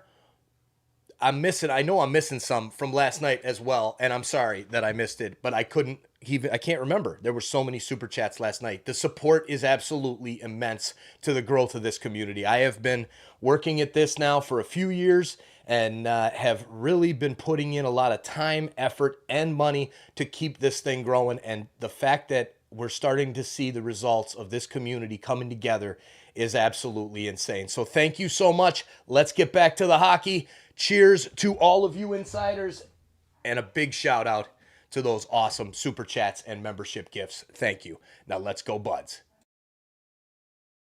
Period, and then Gustafsson and Stolars have shut the door. 1-1 tie. 58 left to play in the period. Puck out at center ice for Johansson. Got it in over the line on the right wing side. Forced wide by Ekman Larsson. Puck comes free. Nylander just needs to get it out and does. Racing after it is Marner, but he won't catch up to it. Played off the boards at center and right back into the Toronto end. 3:35 left to play. Cleared around the boards. Ekman Larsson let it go, and Marner starts out. Marner with a pass that Matthews got his stick in the way. That was intended for Nylander. Now Matthews has to come back and recover the puck and gets it ahead. Here's Riley in across the line. Backhanding into the corner, back of the net. Got away from Matthews. Blocking it on the boards on the far side. It comes in front of the net, and Nyes couldn't get a backhand away. Back to the point to Tanev. Tanev can't shoot it at the net, sends it in around back of the goal. Pacioretty being held, but no call. Back to the point, at least with their first pressure in a while. Tanev, far side, shot by Timmins. That deflected wide. Rebound to Tanev. Tanev to Timmins again. Connor Timmins with a wrist shot this time. That was deflected by Pacioretty. Good save by Gustafsson. Puck along the boards. Leafs keeping it in again. Tanev back into the slot. Here's a shot by Timmins, and that was blocked in front of the net. And the Wild will get it out at center ice and into the Leaf zone. A drop pass now and a shot is swallowed up by Stolars. Taken by Jacob Lauko and will be held by the Leaf netminder. Minnesota shooting the Leafs 12-5 here in the third period. And you're right, it took 18 minutes almost before the Leafs got some pressure in the Minnesota zone. Max Pacioretty, net front presence, and boy, he does deflect this. He did get it, didn't he? Yep. And Gustafsson kicked the right pad out. Pacioretty shaking his head on the bad break. A draw won by Toronto. But into the corner, hustling after Kaprizov. Stolen back by the Maple Leafs. Brought out by Jake McCabe. McCabe's pass hit a stick, and then he's knocked down. And the Wild trying to get an odd man rush going here. And Zuccarello had it knocked away. Marner with a good defensive play right there. McCabe up on the wing, and Domi gets to center. Kicked in over the line by Marner, but the Wild have it with 2 minutes to go. Third period, 1-1. Tanev back in his own zone. Played off on the left wing. Back it comes for Tavares. Johnny Toronto sends it down into the Minnesota end. Hustles in after it, creating a bit of a disturbance in there, but the puck comes free and the Wild break it out at center. Spurgeon in on the left wing, shoveling it into the near corner. The puck comes free, and it's grabbed off there by Morgan Riley with skating room. Up ahead for Pacioretty. One-handed now by Tavares back into the offensive end. Minute 23 to go in the third. Back along the boards. The Wild get it in front of their own goal, and Tavares tried to kick it up to his stick from his skates, and it didn't work. Polino gets it in over the line. Oliver Ekman Larsson to Matthews. Matthews stumbles, lost the puck. Into the corner it goes. Eriksson Ek then loses it, gets it back again and took a shot, and it went wide. Chopped at by Nylander. He'll clear it out into neutral ice. Boy, some scary moments for the Leafs. Their inability to make a pass to clear their own zone. 45 seconds left. Played ahead and in over the line. Benoit leaves for McCabe, who got tripped. No call. Puck comes into the near boards area. Shot at the net. It went wide. Marner trying to one-hand it out, then decides to carry it out. Marner to center will backhand it. Bouncing puck into the Minnesota zone with 23 seconds left. We may be headed to overtime. Kaprizov in across the line on the left wing side. Domi ties up his man as it comes back to Kaprizov. Now to Middleton. They're hollering for a shot, but it went off a leg and went wide. 7 seconds left in the period. The referee is down behind the net and injured. Now he's back up. His helmet's still okay. Puck up against the boards. Horn goes. Everybody's all right. What happened to him? I think Oliver Ekman-Larsson might have taken him out. If it's the same guy that gave him the double minor, I Tom Lane in behind the net. I don't know if he tripped over the back of the goal, but maybe. The Leafs, second time this season, both on the road, will head to extra time. You're listening to Molson Leaf Hockey on TSN 1050 and the Maple Leafs Radio Network. Touchdown. Great catch. Give me a high five. 5 minutes later. Interception. Awesome play. Give me a high five. 2 hours later. Eddie, did you order 20 high five specials from 2 for $1 pizza? You kept asking for high fives. I meant, never mind. I'm hungry. High five. Buy any large traditional pizza and get up to 3 medium 1-topping pizzas for just $5 each. 2 for $1 pizza. 2 for $1. Hey, Michael Jordan here, the one from Toronto. But new Moi Rewards still puts me in the spotlight. I get new ways to save every time I shop at Metro and Food Basics. Moi Rewards, made for everyone, even me, Michael Jordan. Join today and save. Ever wondered what's actually below your lawn? Hey you. Yeah, the Leafs fan that's hanging out with us, listening to the Sunday night hockey game. Yeah. You need to hit that subscribe button. Let's go. We're growing a community here. We've passed over 55,000. We're on our way to 75,000. Please hit that subscribe button. Turn on that bell so you don't miss when we go live for every single Leafs game. If the Leafs are on the ice, we're live right here on TSI. Now, thank you for helping us grow this awesome community. Now, let's go back to the hockey. Go Leafs, go. Let's finish this one strong. We need the 2 points tonight. Coming off that loss in St. Louis last night. Let's go, Buzz. Scored in See you back in the chat. Situation and has scored the goal for Toronto here tonight. And Hartman has the tally for Minnesota. Both goals coming in the first period. Craig Barube's got to like the way his team has battled and for the most part played pretty tough defensively against Minnesota. You do wonder. It's their second back-to-back situation this year, back-to-back games, consecutive nights. If they run out of a little bit of gas, because the third period has really been their toughest here in this game. It was the second period that did them in last night in St. Louis. Marner, Matthews, and Riley start, moving right to left on your radio dial. Brodin, Eriksson, and Kaprizov starting for the Wild. This is a huge face-off. Yep, and it is controlled by Minnesota. Played back to their goaltender. Steered over on the near side for Kaprizov. Sent back behind the net for Brodin. Brodin gets it ahead. And curling back with it, Eriksson. Now to Kaprizov. Kaprizov in across the line. Brodin with him. Kaprizov with it at the blue line. Off on the far side for Brodin. Eriksson gets the drop pass. He carries it all the way back into neutral ice. So far, no other exchanges being made. Matthews still there. And dropping it back. And now Kaprizov starts up the ice. Kaprizov to center and across the line with a pass in. That's blocked and the Leafs recover the puck. Marner looking over his shoulder to see where the traffic's coming. Gets to the line and in. Still with it as he works into the corner. Now he's going to work back towards the blue line and send it out at center and get an exchange. Morgan Riley has it as Nylander is over the boards. Riley works back into his own zone. Now starts up ice. Drops it off and gives it to Nylander. Left wing for Domi. Domi to Nylander. Nylander into the slot area, and he lost the puck. Didn't even get a shot at the net. Bringing it back is Eriksson. He needs to get exchanged and will. Brock Faber takes the puck back deeper into Minnesota territory. And Kaprizov on for a minute 20 to start the overtime as well. Brought on by Boldy with Faber. Boldy is in over the line for Minnesota. Works wide there against Ekman-Larsson. Now carries it back out into the center ice area. Faber starts back for the Wild. In on the left wing, going wide. Tried to get in and had it knocked off his stick before he could deliver a shot. Manages to secure the puck back, though. And Rossi will take it back into neutral ice. Changes being made by Minnesota.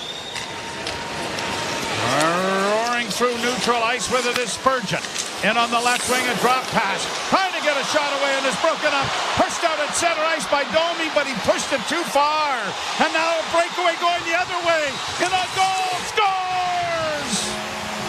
Boldy ends the game as Max Domi makes a critical error. Trying to play the puck to himself. Got it too far. And then everybody's trapped. And the Wild win it in overtime. Both overtime losses in similar fashion. The one of the Boston, Austin Matthews with a giveaway, being the last man back. And here, three players make a mistake.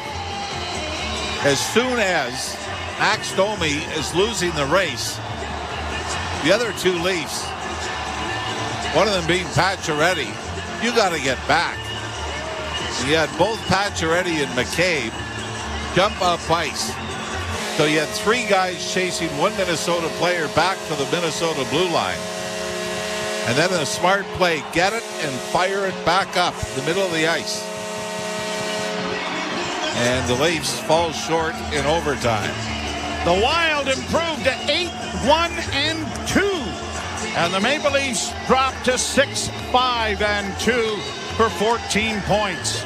So back-to-back that ends up with just a single point being derived from it. The Leafs will return home to tangle with the Bruins of Boston on Tuesday night. Jim Taddy and Anthony Stewart standing by as the Leafs drop an overtime decision to the Minnesota Wild 2-1. You've been listening to Molson Leaf Hockey on TSN 1050 and the Maple Leafs Radio Network.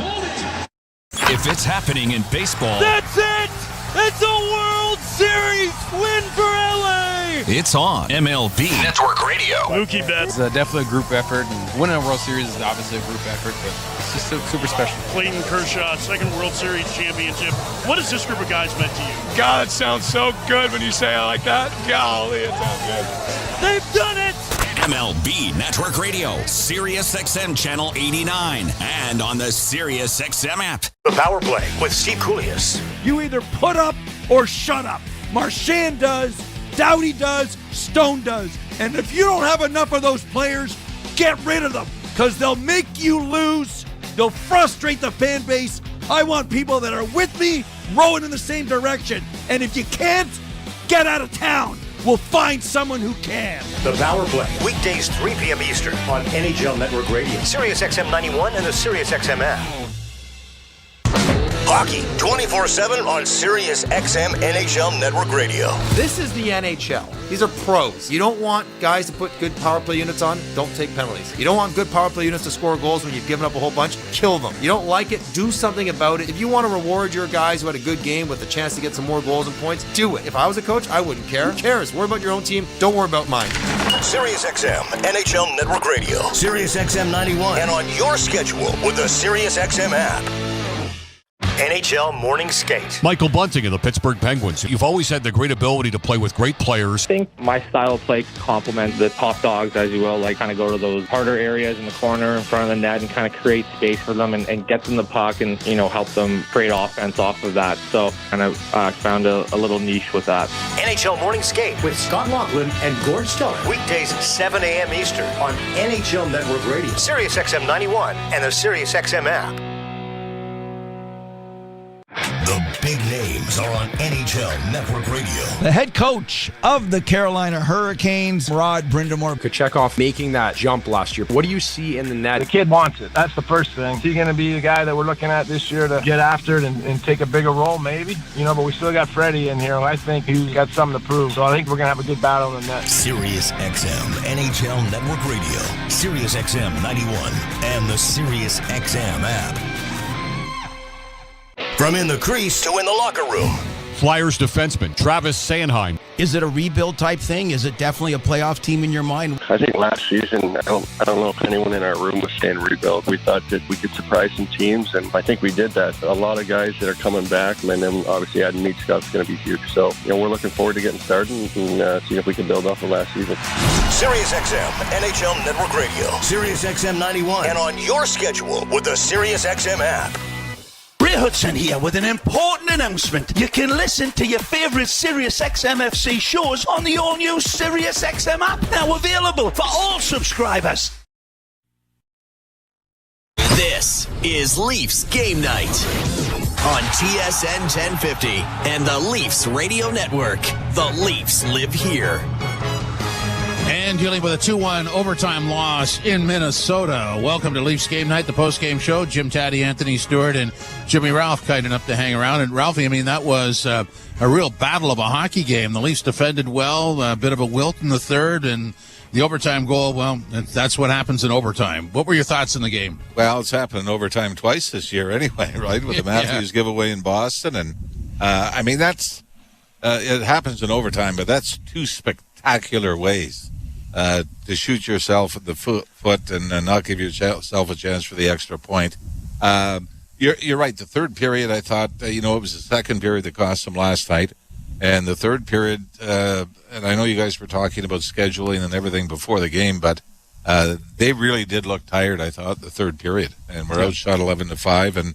And probably thanks to Anthony Stolarz, at least are able to get a point out of it. Yeah, you couldn't really fault Stolarz on that last goal there, too. What an amazing performance by him. 31 saves. Well, what would be the score if he wasn't showing up and bringing his A game tonight? Well, I was thinking maybe he should have thrown his stick away for the 2 goals against because that guy's unbelievable. He'd make a great soccer goalie because, I don't know. I think there's early on, the first 10 minutes, I think the shots on goal were 7 or 8-1 for Minnesota the first 10 minutes of the game. Stolarz was the reason that they were still in it. And, and again, when you look at the hockey gods, I still love a line that Ron Wilson had years ago where he said, we can't control whether we win or lose, only how well we play. And when you look at, what the game winner was in St. Louis, I think Kairou's goal was a game winner last night, right? Off McCabe's skating in. You see this one, Hartman kicks Tavares' stick, and Tavares' stick puts it in the net. And, that's the goal you give up. That ended up getting you to overtime. So the hockey gods haven't been smiling on them right now, but I still think there's they're finding their way. That they're still trying to get some kind of traction. You see some good stretches, and then you see some concerning stretches as well. So I would say right now, guys, that their record really is a pretty good indication of how they played. It's they haven't been stealing games, they haven't been giving many away, but they really haven't been able to establish themselves as a dominant force yet this season. Well, there's quite a bit of difference between this year and last year. Their ability to defend, their ability to play with grit. You saw it in both these games last night in St. Louis and here in Minnesota. This is something that we would see sporadically last year, but it's there all the time now, isn't it? Yeah, but I think with that, it's taken away from the offense, or at least the way they used to be able to generate offense. And everybody will tell you the same thing, that defense wins championships and playoff series. So that's what I mean with there's still this learning curve that they're trying to get through. They're scoring a lot of goals that are ugly that they didn't last year. But what we haven't seen, thank God for a power play goal tonight, but we really haven't seen the skilled goals where the Leafs could out-skill teams. So they're still trying to find that balance, I think, between defense first and still letting the horses out of the barn when you get an opportunity. What were your thoughts on the power play that went 1 for 2 tonight, and we saw a new look 5 forward first unit? Yeah, I think the next step, Stewie, was probably 5 defensemen. I've done that. Pull the goalie. Yeah, it was. I liked it. There seemed to be a little more movement. It was hard to tell. The worst thing is it seems if you get the first 2 power plays of a game, you better cash in because it's coming back the other way. And it was only, I think, 3-2 in power plays for Minnesota, but I'll tell you from an official standpoint, I thought that was a pretty gutsy call on Ekman Larson to give him a double minor on that, especially the scrum. You pick one guy out of 10 to tack on the extra 2 minutes. But I liked the way they moved the puck around. There was a lot more movement, and I think that was what was able to free up that seam, and Matthews getting it over to Nylander. You are a little more susceptible to shorthanded goals against. Not that you wouldn't want to see Willie Nylander and Mitch Marner skating backwards, from the opposing team's blue line. But I like the fact that there seemed to be a lot more flow to it. Would have been nice to see them get maybe one or two opportunities, though. So I want to go back to what you said about they're playing with more grit and it costing them offense. Where do you think? I'm going to ask the both of you, Ralphie. You started, and Stu, you chime in as well. Where do you think this goes? I think it should go to Stewie first. Okay. And that was about the power play there, Ralph? No. It's they're playing with grit and they're defending, but it does take away from their offense. I mean, like, how do you sort of get the offense back and still play that way? Well, I think it's just more so a belief in the system, right? And, I used to be a guy that was trying to be toe dragging, and it got away with it in junior, and it didn't really translate into the National Hockey League. And I had Jacques Martin pull me aside, and he said, when you're on the bench, I want you to watch what Gary Roberts does, right? And Gary Roberts was a straight line player, played very, very hard nosed, but he was a skilled player, but he did all his skilling below the dots. And I think that's sort of what it is yes, you got to have a belief in the system, but you have to now know when to turn the skill on and turn it off. And I think right now, Ralphie made a good point, this is playoff style hockey. This is the style now that's going to win you games. And, you saw the other night with, the behind the back pass and the backdoor tap-ins to Nylander. Those goals are going to come. Those pretty goals are going to come, but you just have to establish and take over the game. And, for me tonight, that third period, if I'm Craig Barube, I'm watching the video, I'm like, yeah, we were hemmed in, but with the goaltending that you were getting and the defense blocking shots, was there really that big of a concern where you're like, oh, here they go again, this game's for the taking? Other than a fatigue factor, I really think they played a defensively solid, structured game. And I think now after, 10, 15 games, that's where you're going to see them winning a lot more games like tonight if they keep playing that style. Yeah, and I think, where the skill has to obviously be predominant, and I know we've beat this horse since the start of the season, is the power play. That is the opportunity for the skill guys to take over a game. And you go right back to the first game in Montreal. They lose 1-0. Cole Caulfield has a power play goal. The Leafs get nothing. Pasternak has a power play goal in Boston. The Leafs get nothing. You lose by a goal there. So many of these games really have been decided by, special teams. So, there's I still think that it's you get guys sort of coming out of the zone, and it's 1-on-3 when the other two forwards haven't been able to catch up yet. Those are the adjustments I think they've got to make to be able to generate off the rush. But if you want your guys to be responsible defensively, sometimes guys get stuck deeper in the zone, and you're not going to have those pretty stretch pass opportunities to generate a lot. Let's talk about Stolarz. I just think I like watching this guy play. I mean, even when he's down and out, he's still big in the net. Would he drop his stick like 7 times tonight, maybe more, and it didn't bother him? Some guys are, when they don't have their stick, they seem lost. But he has this battle in him where he's searching for the puck, and he just doesn't give up. And he's still, how does he maintain his size when he's down and out? Yeah, well, what I thought wouldn't it be great to have sort of a hybrid of Matt Murray and Stolarz, where you lose your stick and knock the net off the ice on a regular basis? He's, he was sound positionally. Like we said, he's only, in the NHL, his career high was 27 or 28 games. He was sound when you saw him defensively and when you saw him positionally. Playing for Florida last year, obviously. Great team to play behind because they're responsible defensively, but I did not think he was as agile or as acrobatic as he has been. And that's the Jerry Cheevers once described his own style as standard butterfly and panic. And for Anthony Stolarz, I think there's the set saves and the position saves, but boy, he's when he gets into full scramble mode, he's been very impressive because, so often you get big goalies that one of the downsides is the size doesn't make you the most agile going post to post, but he's been exceptionally impressive in not only stopping the ones you think he should, but somehow finding a way to battle and kind of get into Dominic Hasek mode to stop ones in a scramble as well. I think he's going to score a goal. I mean, you saw that play where he rifled it down the ice and almost caught Minnesota with too many men on the ice. He knows what to do with that thing. Yeah, as long as he's got his stick. Yeah, that's funny.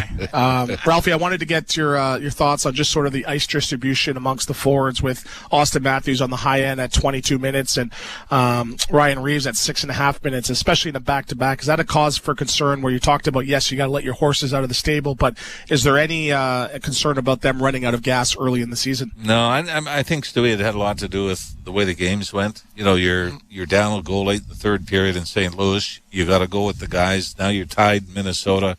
I think if not that you want to get blown out of the game, but if you get at least lopsided games in the first one, you can distribute the ice time a little better then. So I would sort of lean towards saying right now that it was situational, that had the ice time the way it was. But in a perfect world, I think one of the things they really need is the third line has got to start to produce. And Max Domi is, aside from what happened in overtime, is one guy now, 7 straight without a point. Hasn't scored this year. Last year, it took him to December 2nd to score in a game against the Boston Bruins.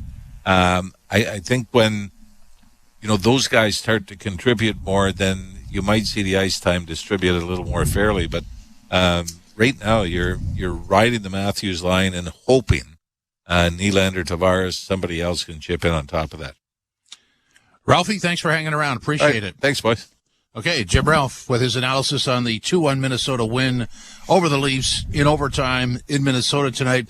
Just before we break, I just want to go over that. So, and I like what they're doing. I like the way they defend. I like the physicality. I mean, they had 30 hits in this game. I think Minnesota had less. They had 22. They play physically. They don't seem to wear down. It does extract a toll on them, no question about it. But there's that. It's like when a coach comes in and says, "You guys are run and gun. Now we want to play defensive first," and then all of a sudden the offense goes out the window. So how patient do they have to be to get this back? Well, I think it'll take some time, right? But, for me, I'm used to Matthews, having 6, 7, 8 shots on the regular, right? And how many did he have tonight? I'm taking a look now. He had 3, right? So he's sacrificing a little bit of volume on the offensive end. But I think, just going back to that mentality, that shoot-first mentality, and there's just sort of been now that hesitation. So I think there needs to be a little bit more belief. But if I'm Craig Barube, I'm saying, hey, you're playing against a really good team, the top team, second top team in the Central Division, on par with the Winnipeg Jets. You took them to a 1-1 game. You got hemmed in a couple times, but not once would I go through the video and say, well, there was a breakdown here. A lot of the shots were from the outside. You have Kaprizov, who's, was he held pointless? Maybe, maybe not. That's another plus as well. They played fundamentally sound, but the reality of the situation and what is going to happen, if they're going to win a Stanley Cup, Austin Matthews is going to have 70 goals. William Nylander's not going to have 100 points. You're going to have to sacrifice some of the offense for the betterment of the team. And for me, if I'm a player that's got a contract, I'm locked in for 8-9 years, I have my money, and we sort of had not lack of success the last 3-4 years, I'm going to try it a different way. And I think that's what needs to be done. They've been trying the same thing for the last 2, 3, 4 seasons going back to COVID. So I was really impressed with this game. I thought it was solid. And I think, honestly, you go back to tonight, if 50, I think probably 48 solid minutes, you will win a lot more hockey games playing this style of hockey. Yes, it's not entertaining, to say the least, but again, they will find a way. They're creative enough, talented enough that they can play a hybrid style and still be successful and not sacrificing offense. Yeah, I know it's disappointing to lose in overtime as it was in Boston, but I go back to what Barube said after the game in Boston. He was happy with how they played, and there were enough positive parts there to take out of that. And I would look at tonight's game the same. I would look at the game last night as soft second period, but the rest of the game was fine. So, I don't know if there's anything to be really concerned about here. Not too much, but Ralphie made a good point. And, they've been playing chess, juggling some of the lines, and, they found gold with Nylander, Tavares, and Pacioretty. But now, Domi's dropped down to the third line, so it's almost the third line vortex, where I think that's been the story for the last couple of the years, where, so I think they just have to find a way. Bobby McMahon's not the same, on that third line as well. So I think they just have to find a way to build some chemistry, keep trying some different looks. But, for me, when sort of the middle ground lines were struggling, a fourth line guy, I would wait for that opportunity and do my best to try to make the most of it. So I'm sure some guys are going to be getting some different looks. You might see Holmberg in next game, but a lot more positives. And that was a really solid hockey team, and that is a playoff style hockey game. I was on that second period. I was entertained. I was entertained as a player. It was really exciting to watch because that's how the game is meant to be played. Well, look, I'm watching and I go, this is not how the Leafs have looked in the past. I can't recall, a full game like that. I'm sure they did one, but I don't remember it. I think it was on the 35th of February. I remember that day. It was dark and gloomy. But and again, I know Leafs Nation. It's the highs and the lows, but they've done a great job of silencing the noise. And I'm interested to see who's going to play the game against Boston. The upcoming game against Boston. Do they go back to Murray or not Murray? Wall.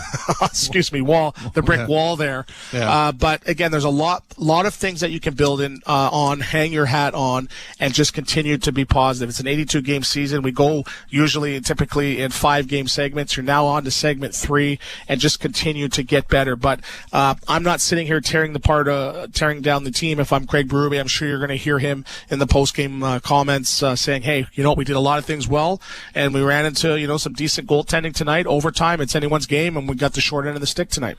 Well said. 2-1, Minnesota wins in overtime. This is Leafs Game Night on TSN 1050, the iHeartRadio app, and the Leafs Radio Network. For a limited time, switch to Shopify Point of Sale, and you could save up to 20% and improve your bottom line. Shopify is so serious about savings. They've made this commercial 20% shorter. That means you get 6 seconds back. Here it is.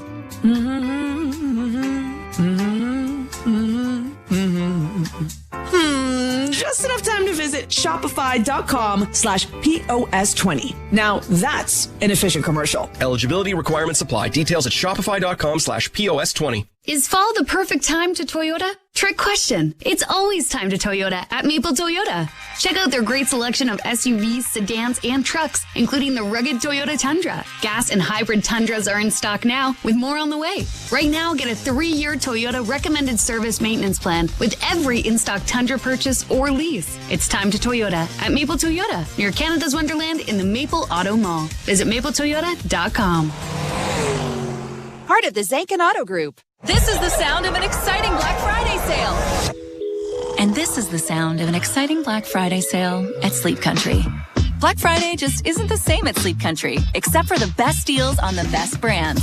Get hot prices on lifestyle bases starting at only $899 and take advantage of our unbeatable price guarantee. We will beat any competitor pricing. Don't miss out.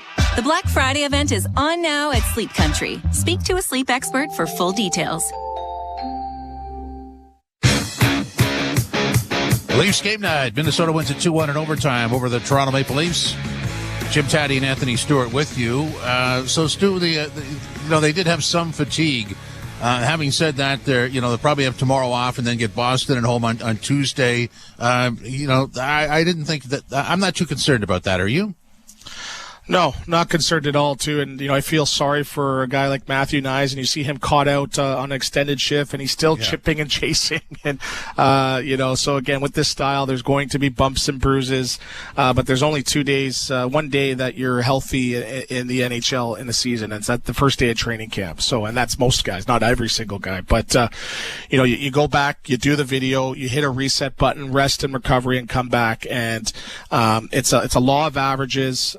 But for me, it's just the system and the sticking to the system. And you're going to see the Nylanders and the Matthews and the Marners. They're too talented of a players.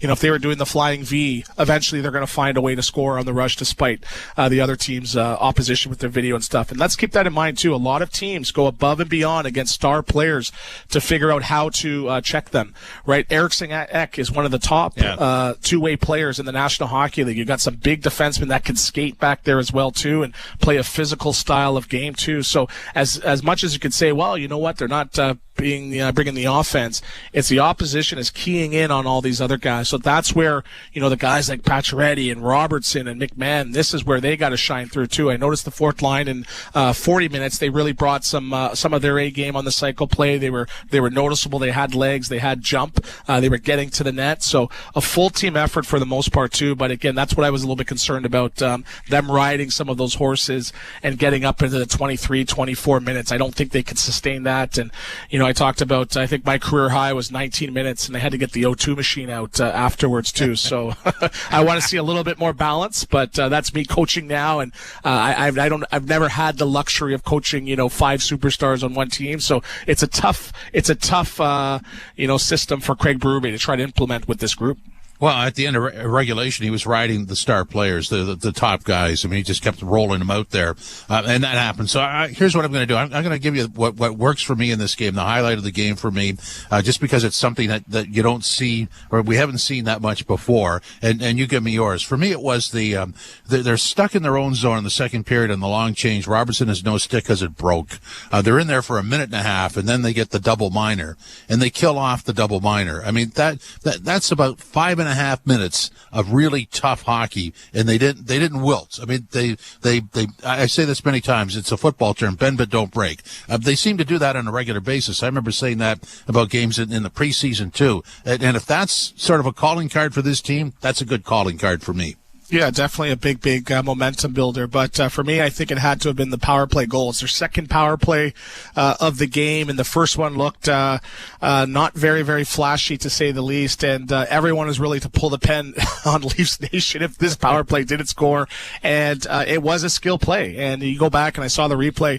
Austin Matthews sauced it, and I think Nylander actually got rid of it before it actually hit the ground. So that was through 2-3 legs. So as much as that was a skill play, it was Nyes and it was John Tavares going to the net, sacrificing, getting slashed, chopped, being on top of the crease. So I think that mentality mixed with a little bit more shooting, you're going to see a lot more success. So 1 for 2, you can't go 5 for 5 in one night. 1 for 2 is a good build, and I want to see how they build on that going into the game against Boston on Tuesday. So let's go back to that. I mean, that play, that they set that play up by the other two guys, Nyes and Tavares, having net front, and there's the skill play of the pass and fielding of the pass and driving it to the net. When you go back to the power play before, whoever had the puck on his stick was just standing there waiting for somebody to move so they could make that pass, but nobody was creating the opening. So, I mean, that's been a flaw with that power play, hasn't it?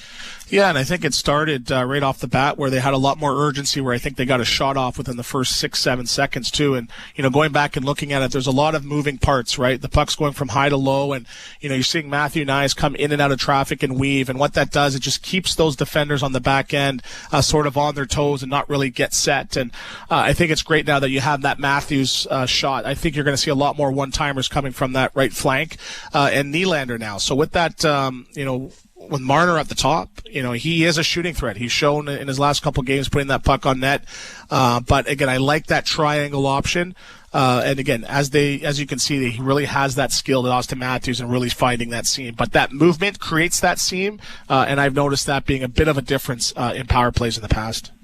Now, you would have a better read on this than me, but when I was doing the game, what game did we do last week? Against Seattle. I'm watching OEL out there, and I look at the length of his stick, and I go, this guy's like he's like the long ball driver. The guy who's got the long shaft on the driver. I can't believe how long that stick is, and the wingspan on him. I mean, nobody has a stick like that. It's unbelievable. Yeah, well, who's that guy in lacrosse? The one guy in lacrosse that's got that. I know we're doing sports crossovers too, but yeah, and again, I think it's just that mentality. And what I noticed too is on the one shot, you saw the guys in front of the net or the flanks really on their toes, anticipating if there was going to be a loose puck, if it was going to go into the corners, where there's been a lot of one and done plays. So when you don't have the confidence in puck retrievals, you're very, very hesitant to shoot. So I think that's something now that they're improving a little bit on. But it's going to be interesting to see how long we see a 5-man, 5-forward power play unit, because as Ralphie said, it's, I don't know how their backward skating is. And there's some other teams that have as many offensive weapons that could kill penalties as well too. But But again, it's a means to an end. They found a way to get a goal, and you just have to build on that. And that's another thing. That's what people need to understand. At the NHL, yes, you sort of do video, but you do not dwell on the past. You're not sitting there saying, "Oh, guys, remember Columbus 3 weeks ago when the sky 2 weeks ago when the sky was falling in this." No. Tomorrow's a new day. You rest up. You get ready for the next game. You keep in mind, but you improve upon your mistakes, but you're not sitting there dwelling on it. So for them, they're going to take the positives. Hey, guys, we're at 50% this game. Let's continue to build on that and try to get better every day. Coach's comments are brought to you by Honda. Score a $1,500 Honda bonus on the CRV LX. Conditions apply. Visit HondaOntario.com. So special teams, the Leafs got a power play goal tonight and killed off a lot. Here's Craig Barube on the special teams. Yeah, real good battle. Special teams were good tonight. Power play got us a goal, and we killed penalties well tonight. Power play, you overloaded it. Yeah. Was that just something you were going to think about doing? We've talked about it for a bit here and decided to go with it today. What can it do for the group then to finally see one go? Well, confidence, right? It's 1-0, but we got to keep working at it. And, if you look at that power play, we shot a lot of pucks. Yeah, there was a little more directness, which was good.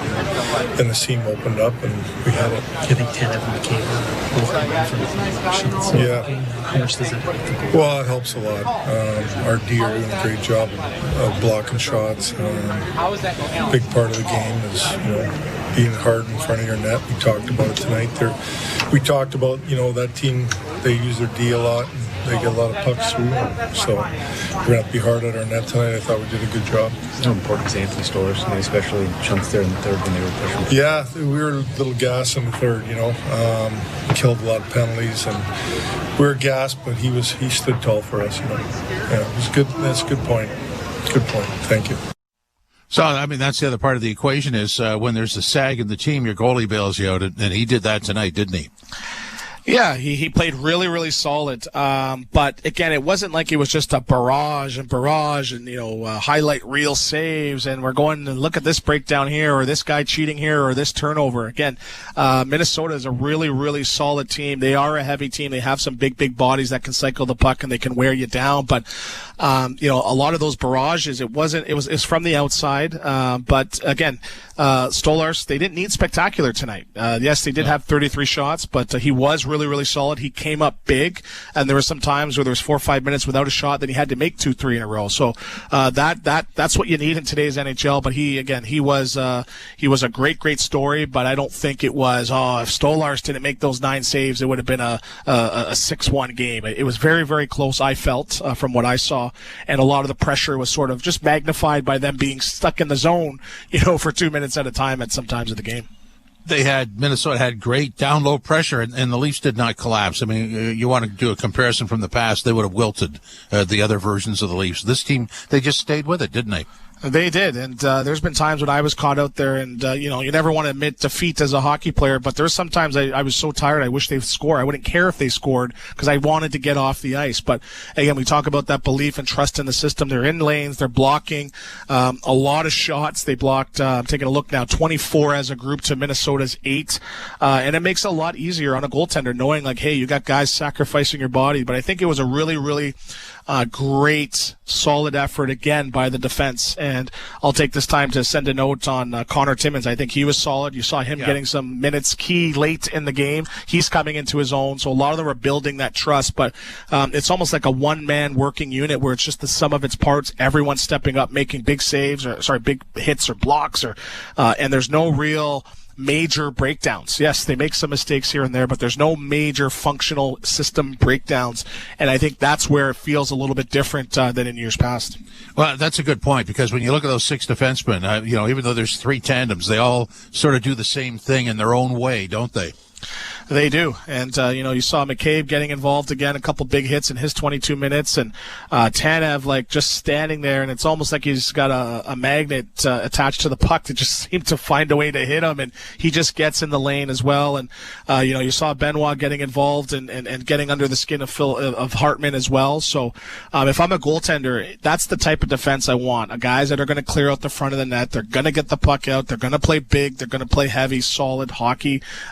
It's coaches and goalies, delight to see that on the back end. Minnesota wins it 2-1 in overtime over the Leafs. This is Leafs Game Night on TSN 1050, the iHeartRadio app, and the Leafs Radio Network. The NFL trade deadline is Tuesday at 4 p.m. Eastern. And while the nation is running to the polls, your favorite NFL team is running to the phones. Who's staying? Who's on the move? We're not going to just make a move to make it. It's got to be the right guy. SiriusXM NFL Radio is your home for the latest news and rumors. This trade is a huge upgrade over what they had. Nobody covers the trade deadline like our experts on SiriusXM NFL Radio Channel 88 and on the all-new SiriusXM app. The Power Play with Steve Koulias. You either put up or shut up. Marchand does, Doughty does, Stone does. And if you don't have enough of those players, get rid of them, because they'll make you lose. They'll frustrate the fan base. I want people that are with me, rowing in the same direction. And if you can't, get out of town. We'll find someone who can. The Power Play, weekdays 3 p.m. Eastern on NHL Network Radio, SiriusXM 91, and the SiriusXM app. The National Women's Soccer League Championship game is coming to SiriusXM. Hey, it's World Cup winner Heather O'Reilly of SiriusXM FC. Join Jessica Charman and me for the first national radio broadcast of the NWSL Final. That's right, Heather. We'll be taking you through every thrilling moment live from Kansas City. Join us as we make history at the 2024 NWSL Final on Saturday, November 23rd at 8 Eastern. And it's on SiriusXM FC channel 157 and streaming on the SiriusXM app. Join me, Gord Stellick, and Scott Laughlin as we recap the night that was on NHL Morning Skate, weekday mornings at 7 a.m. Eastern on NHL Network Radio, SiriusXM 91. The biggest names in the game. Trying to get behind Ristolainen, walks in, put it between his legs, shoots it, score! NHL play-by-play on SiriusXM. The best hockey lives here. Burns gets it back, stick handles to the backhand, moves in front, score! NHL play-by-play on SiriusXM. Join me, Scott Laughlin, and Gord Stellick, along with former NHLer Mike Johnson for NHL Morning Skate, weekday morning, 7 a.m. Eastern on NHL Network Radio, SiriusXM 91.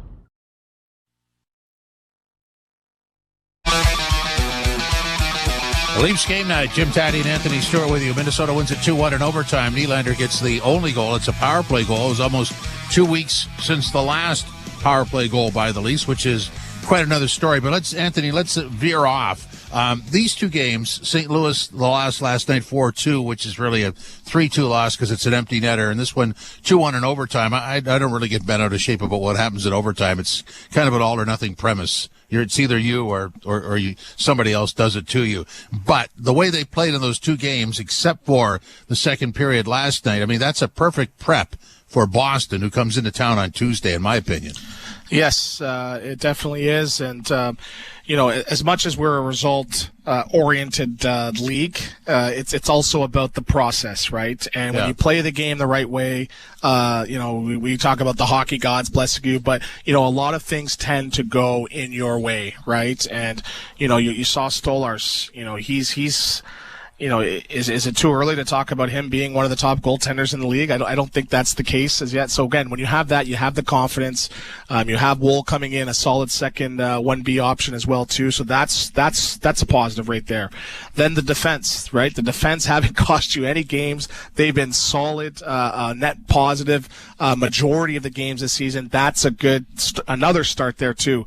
Yes, the superstars aren't putting up the big numbers like the Kaprizovs with 21 points in 10 games or the Bolties and all that, but they are contributing and dominating, most of their shifts that they're out there too. But this is a group I believe now is built on the balance, right? Yes, you're seeing Matthews and these guys get up to 22, 23 minutes, but the fourth line has been contributing on a nightly basis. They're seeing the emergence of a second line that was put together maybe last minute or on a whim, and they're getting chemistry as well too. So I think right now it's just, the real question mark is, that secondary, tertiary scoring, right? When the game is tight like this, who is going to step up? Who's going to be the Tom Wilson of the league, or the Palat, or the Barke Gludro? So who are going to be those guys? And I think that's the one missing element, because it's tough to be consistent. We talked about with Ralphie before about Nylander and Marner and some of these guys. They're streaky scorers where they get a bulk of their points in probably 50, 60 of those games. So there's going to be 20 games where someone else needs to step up, and that's the concern for me. But at this point of the season, that secondary, tertiary scoring units on who they are being a question mark, on the grand scheme of things, I don't think that's that big of a deal. You can address that through personnel. You can address that through free agency or trades mid-season. You do have some guys coming in, and Dewar and Hakanpää who are currently in the minors. So for me, I'm like, if that's your biggest problem right now, you're doing well compared to seasons past. Oh, I totally agree with that. And you know, with Boston arriving on Tuesday, I mean, when they beat the Leafs a couple of weeks ago, or a couple of Saturdays ago, it was their third and fourth lines that did the damage again. That's a familiar story when Boston gets by Toronto. It's the secondary scoring. Yes, and the sky was falling in Boston, right, where I wasn't even able to type in Boston on social media because you thought Leafs Twitter was bad. But they came back with back-to-back wins as well too. But this Minnesota team, yes, they had as great as third line and fourth lines as some other teams in the National Hockey League. They weren't that big of a factor as well too. So they stepped up on the Leafs front as well. So it's going to be a big test, and that's what I want to see. I want to see the fourth line step up, and you saw Reeves do that and getting in Hartman's face when he was getting a little bit rambunctious as well. But again, I want to see the Domi line. I want to see McMahon. I want to see these guys step up and really take over a game. That's what's been missing. We've seen Nylander's line do it. We've seen Austin Matthews. We've seen Nyes have some big nights. I'm waiting for that third line to really have an impact on a game, and that's when you see them get over the hump and start putting 3, 4, 5 game win streaks together. Yeah, and so when you're talking about the third line, I mean, what do you want? To me, that would be like an energy line that has upside in terms of maybe being able to score a bit more than just supplying the energy. But when they're not scoring, there's consistent energy. Does that make sense? I think so, yes, and noticing them, in the O-zone, and noticing them with pressure, and again, that's what I've been noticing, a lot of one-and-done plays. McMahon has tremendous speed, but sometimes I'm seeing there's a shot off the flank and they get out. I think it was the 1/4 line shift was out there. I think they were in their zone for about 30, 40 seconds.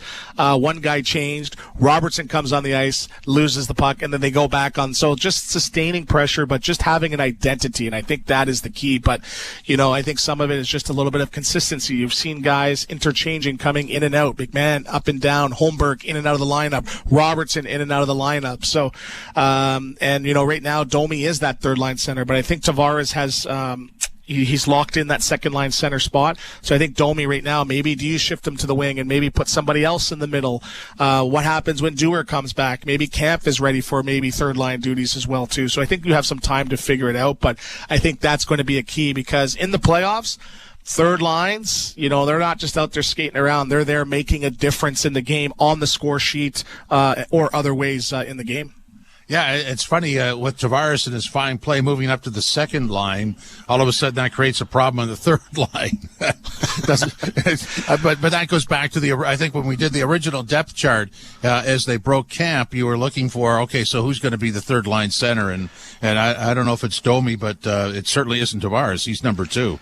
Yes, and I'm not going to say great minds think alike, but again, I think we discussed about Tavares being that second line center, and when it was all said and done, that's where he's going to be. But they found money with Pacioretty where you weren't sure what you were going to get. He was in and out of the lineup before he started putting up points consistently as well. We know what Willie Nylander can bring, on a consistent basis. So, I just go back to when I was playing, I was like, I hope the third line struggles. I hope everyone struggles because I was on the fifth line for a lot of the time trying to get into the lineup. So it's not a good problem to have, but I think what I was expecting a little bit more of that competition, pushing guys to come and steal a spot, and the fact that he's been interchanging the lines, I think, consistently the whole entire season. I'm still waiting, and I think that's going to be the difference. A guy stepping up and stealing someone's spot in the lineup or stealing someone's ice time. I want to see McMahon have another, he had a couple big games last year where he had 2-goal games, and he came out of nowhere when the game was tied 2-2, or he made a big play. You saw Lorentz, what he did in the first couple games of the season. I think Kampf has been very, very consistent. We know what Reeves brings on the physicality, but someone needs to step up and say, hey, you know what? I'm going to be the guy that gets us out of this funk or scores that big goal when the game is close. I want to go back to Tavares. What are you seeing that? Because to me, he's just rejuvenated. He's much more physically involved in the game. What difference do you see in him now from even last year? I think the pressure's off without him being having the C. But again, he's one of those straight and narrow, even keel guys. He's not going to give you much in the media, but he plays hard. And I've noticed he's had an extra hop in his step. But there's been a lot of talk about, is he worth them? I'm like, he's been consistent for the entire time that he was here. You're going to get your 60, 70, 80 points. He's going to be in front of the net front, tapping in goals. So I think it's up to management to sort of find him those line mates that are going to complement him. So I'm surprised because Pacioretty's not the fleetest of foot, but they're finding a way to get in on the forecheck, turn pucks over, and get engaged physically. And that is the basis and the genesis of their offense. They're getting in and they're playing that heavy hockey. And when in doubt, you know what? Let's hit the flank for Nylander, let him go on a speed run there as well, and we'll catch up as well. So I've had some chemistry in the past with guys like that, and playing with Evander Kane or a Nick Antropov. Sometimes you just strike gold, and so far through I think it's the 4 or 5 games that they've been together, it's a solid second line that's been consistently noticeable every single shift. So JG's totals the last 3 years, last year 65, 29, 36, the year before 80, 36 and 44, and the year before that 76, 27 and 49. Those numbers, when you're putting a hockey team together, if you have a guy roll in that can give you those numbers, that takes a lot of pressure off other people, doesn't it? Yeah, 100%. I don't know what that sounds like, but I know what it doesn't sound like. That doesn't sound like a third line on center. I'll tell you that, right? So, Columbus is like, we'll take him. Give us here. That's where I'm saying, he's going to earn his worth, and people are going to be surprised, what his cap hit is, because those numbers speak for themselves. And there was 20 other teams lining up to give him more money than what he signed for Toronto. But again, he is a Toronto kid, born and raised, and he bleeds blue and white, but he is a consistent performer. And some of the playoffs he's been hurt, but he is a prototypical second line center in the National Hockey League. And you talk about the speed. They were saying the same thing about the speed when he was playing for the London Knights and the Oshawa Generals. He knows where to go, he knows how to get open, he knows to get his shot off, and he knows how to score the big goals. So if I'm the Matthews and the Marners and the Nylanders, I'm like, you know what, thank the heavens that we have him, because it's another guy that can add to the offense and step up when we're not consistent or struggling to put up points. And that's the one thing with the National Hockey League with these stars. It's not like they're putting up points in every 82 games. There's going to be games, stretches, 3-4 games without a point. There's going to be, 5-6 points in 15 games, and they're going to get a bulk of their points when they're going to put up 3, 4, 5 points a night. So that's where Tavares just comes in and plays cleanup duty and just consistently just goes about his business and puts up points and scores big goals. Stu, thanks very much. Appreciate it. Thanks a lot, Tats. We'll talk to you on Tuesday on Leafs Guide. Looking forward to that. 2-1, Minnesota wins in overtime. So Hartman started the scoring 10-19 of the first period, even strength on a goal where he kicked at it and Tavares' stick got in the way and it went in on Tavares' stick, and it was reviewed. It was a goal. The Leafs got a power play late in the first period. Nylander scored. They moved that biscuit around nicely, and then Boldy scores in overtime, 2:14 in. It was that kind of night. Pretty gutsy performance by the Maple Leafs, albeit in an overtime loss. This is Leafs Game Night at TSN 1050, the iHeart Radio app, and the Leafs Radio Network. You've been listening to NHL Play-by-Play on SiriusXM. Head over to SiriusXM NHL Network Radio, SiriusXM 91, for the best hockey talk. The build, the police officers surrounding the garden, it was a carnival-like atmosphere. Obviously, we knew we were something on the cusp of doing something that hadn't been done in 54 years. The magnitude of it was palpable. I mean, the energy, just everything just seemed to be so electrified. You try to keep yourself in the moment. You try to stay with your routine. Obviously, there's a much more at stake. And then, we found ourselves, much like we did in 87, up 3-1 in the series, losing to the fifth game, where it was pretty much a foregone conclusion that New York Rangers were finally going to win a Stanley Cup after 54 years.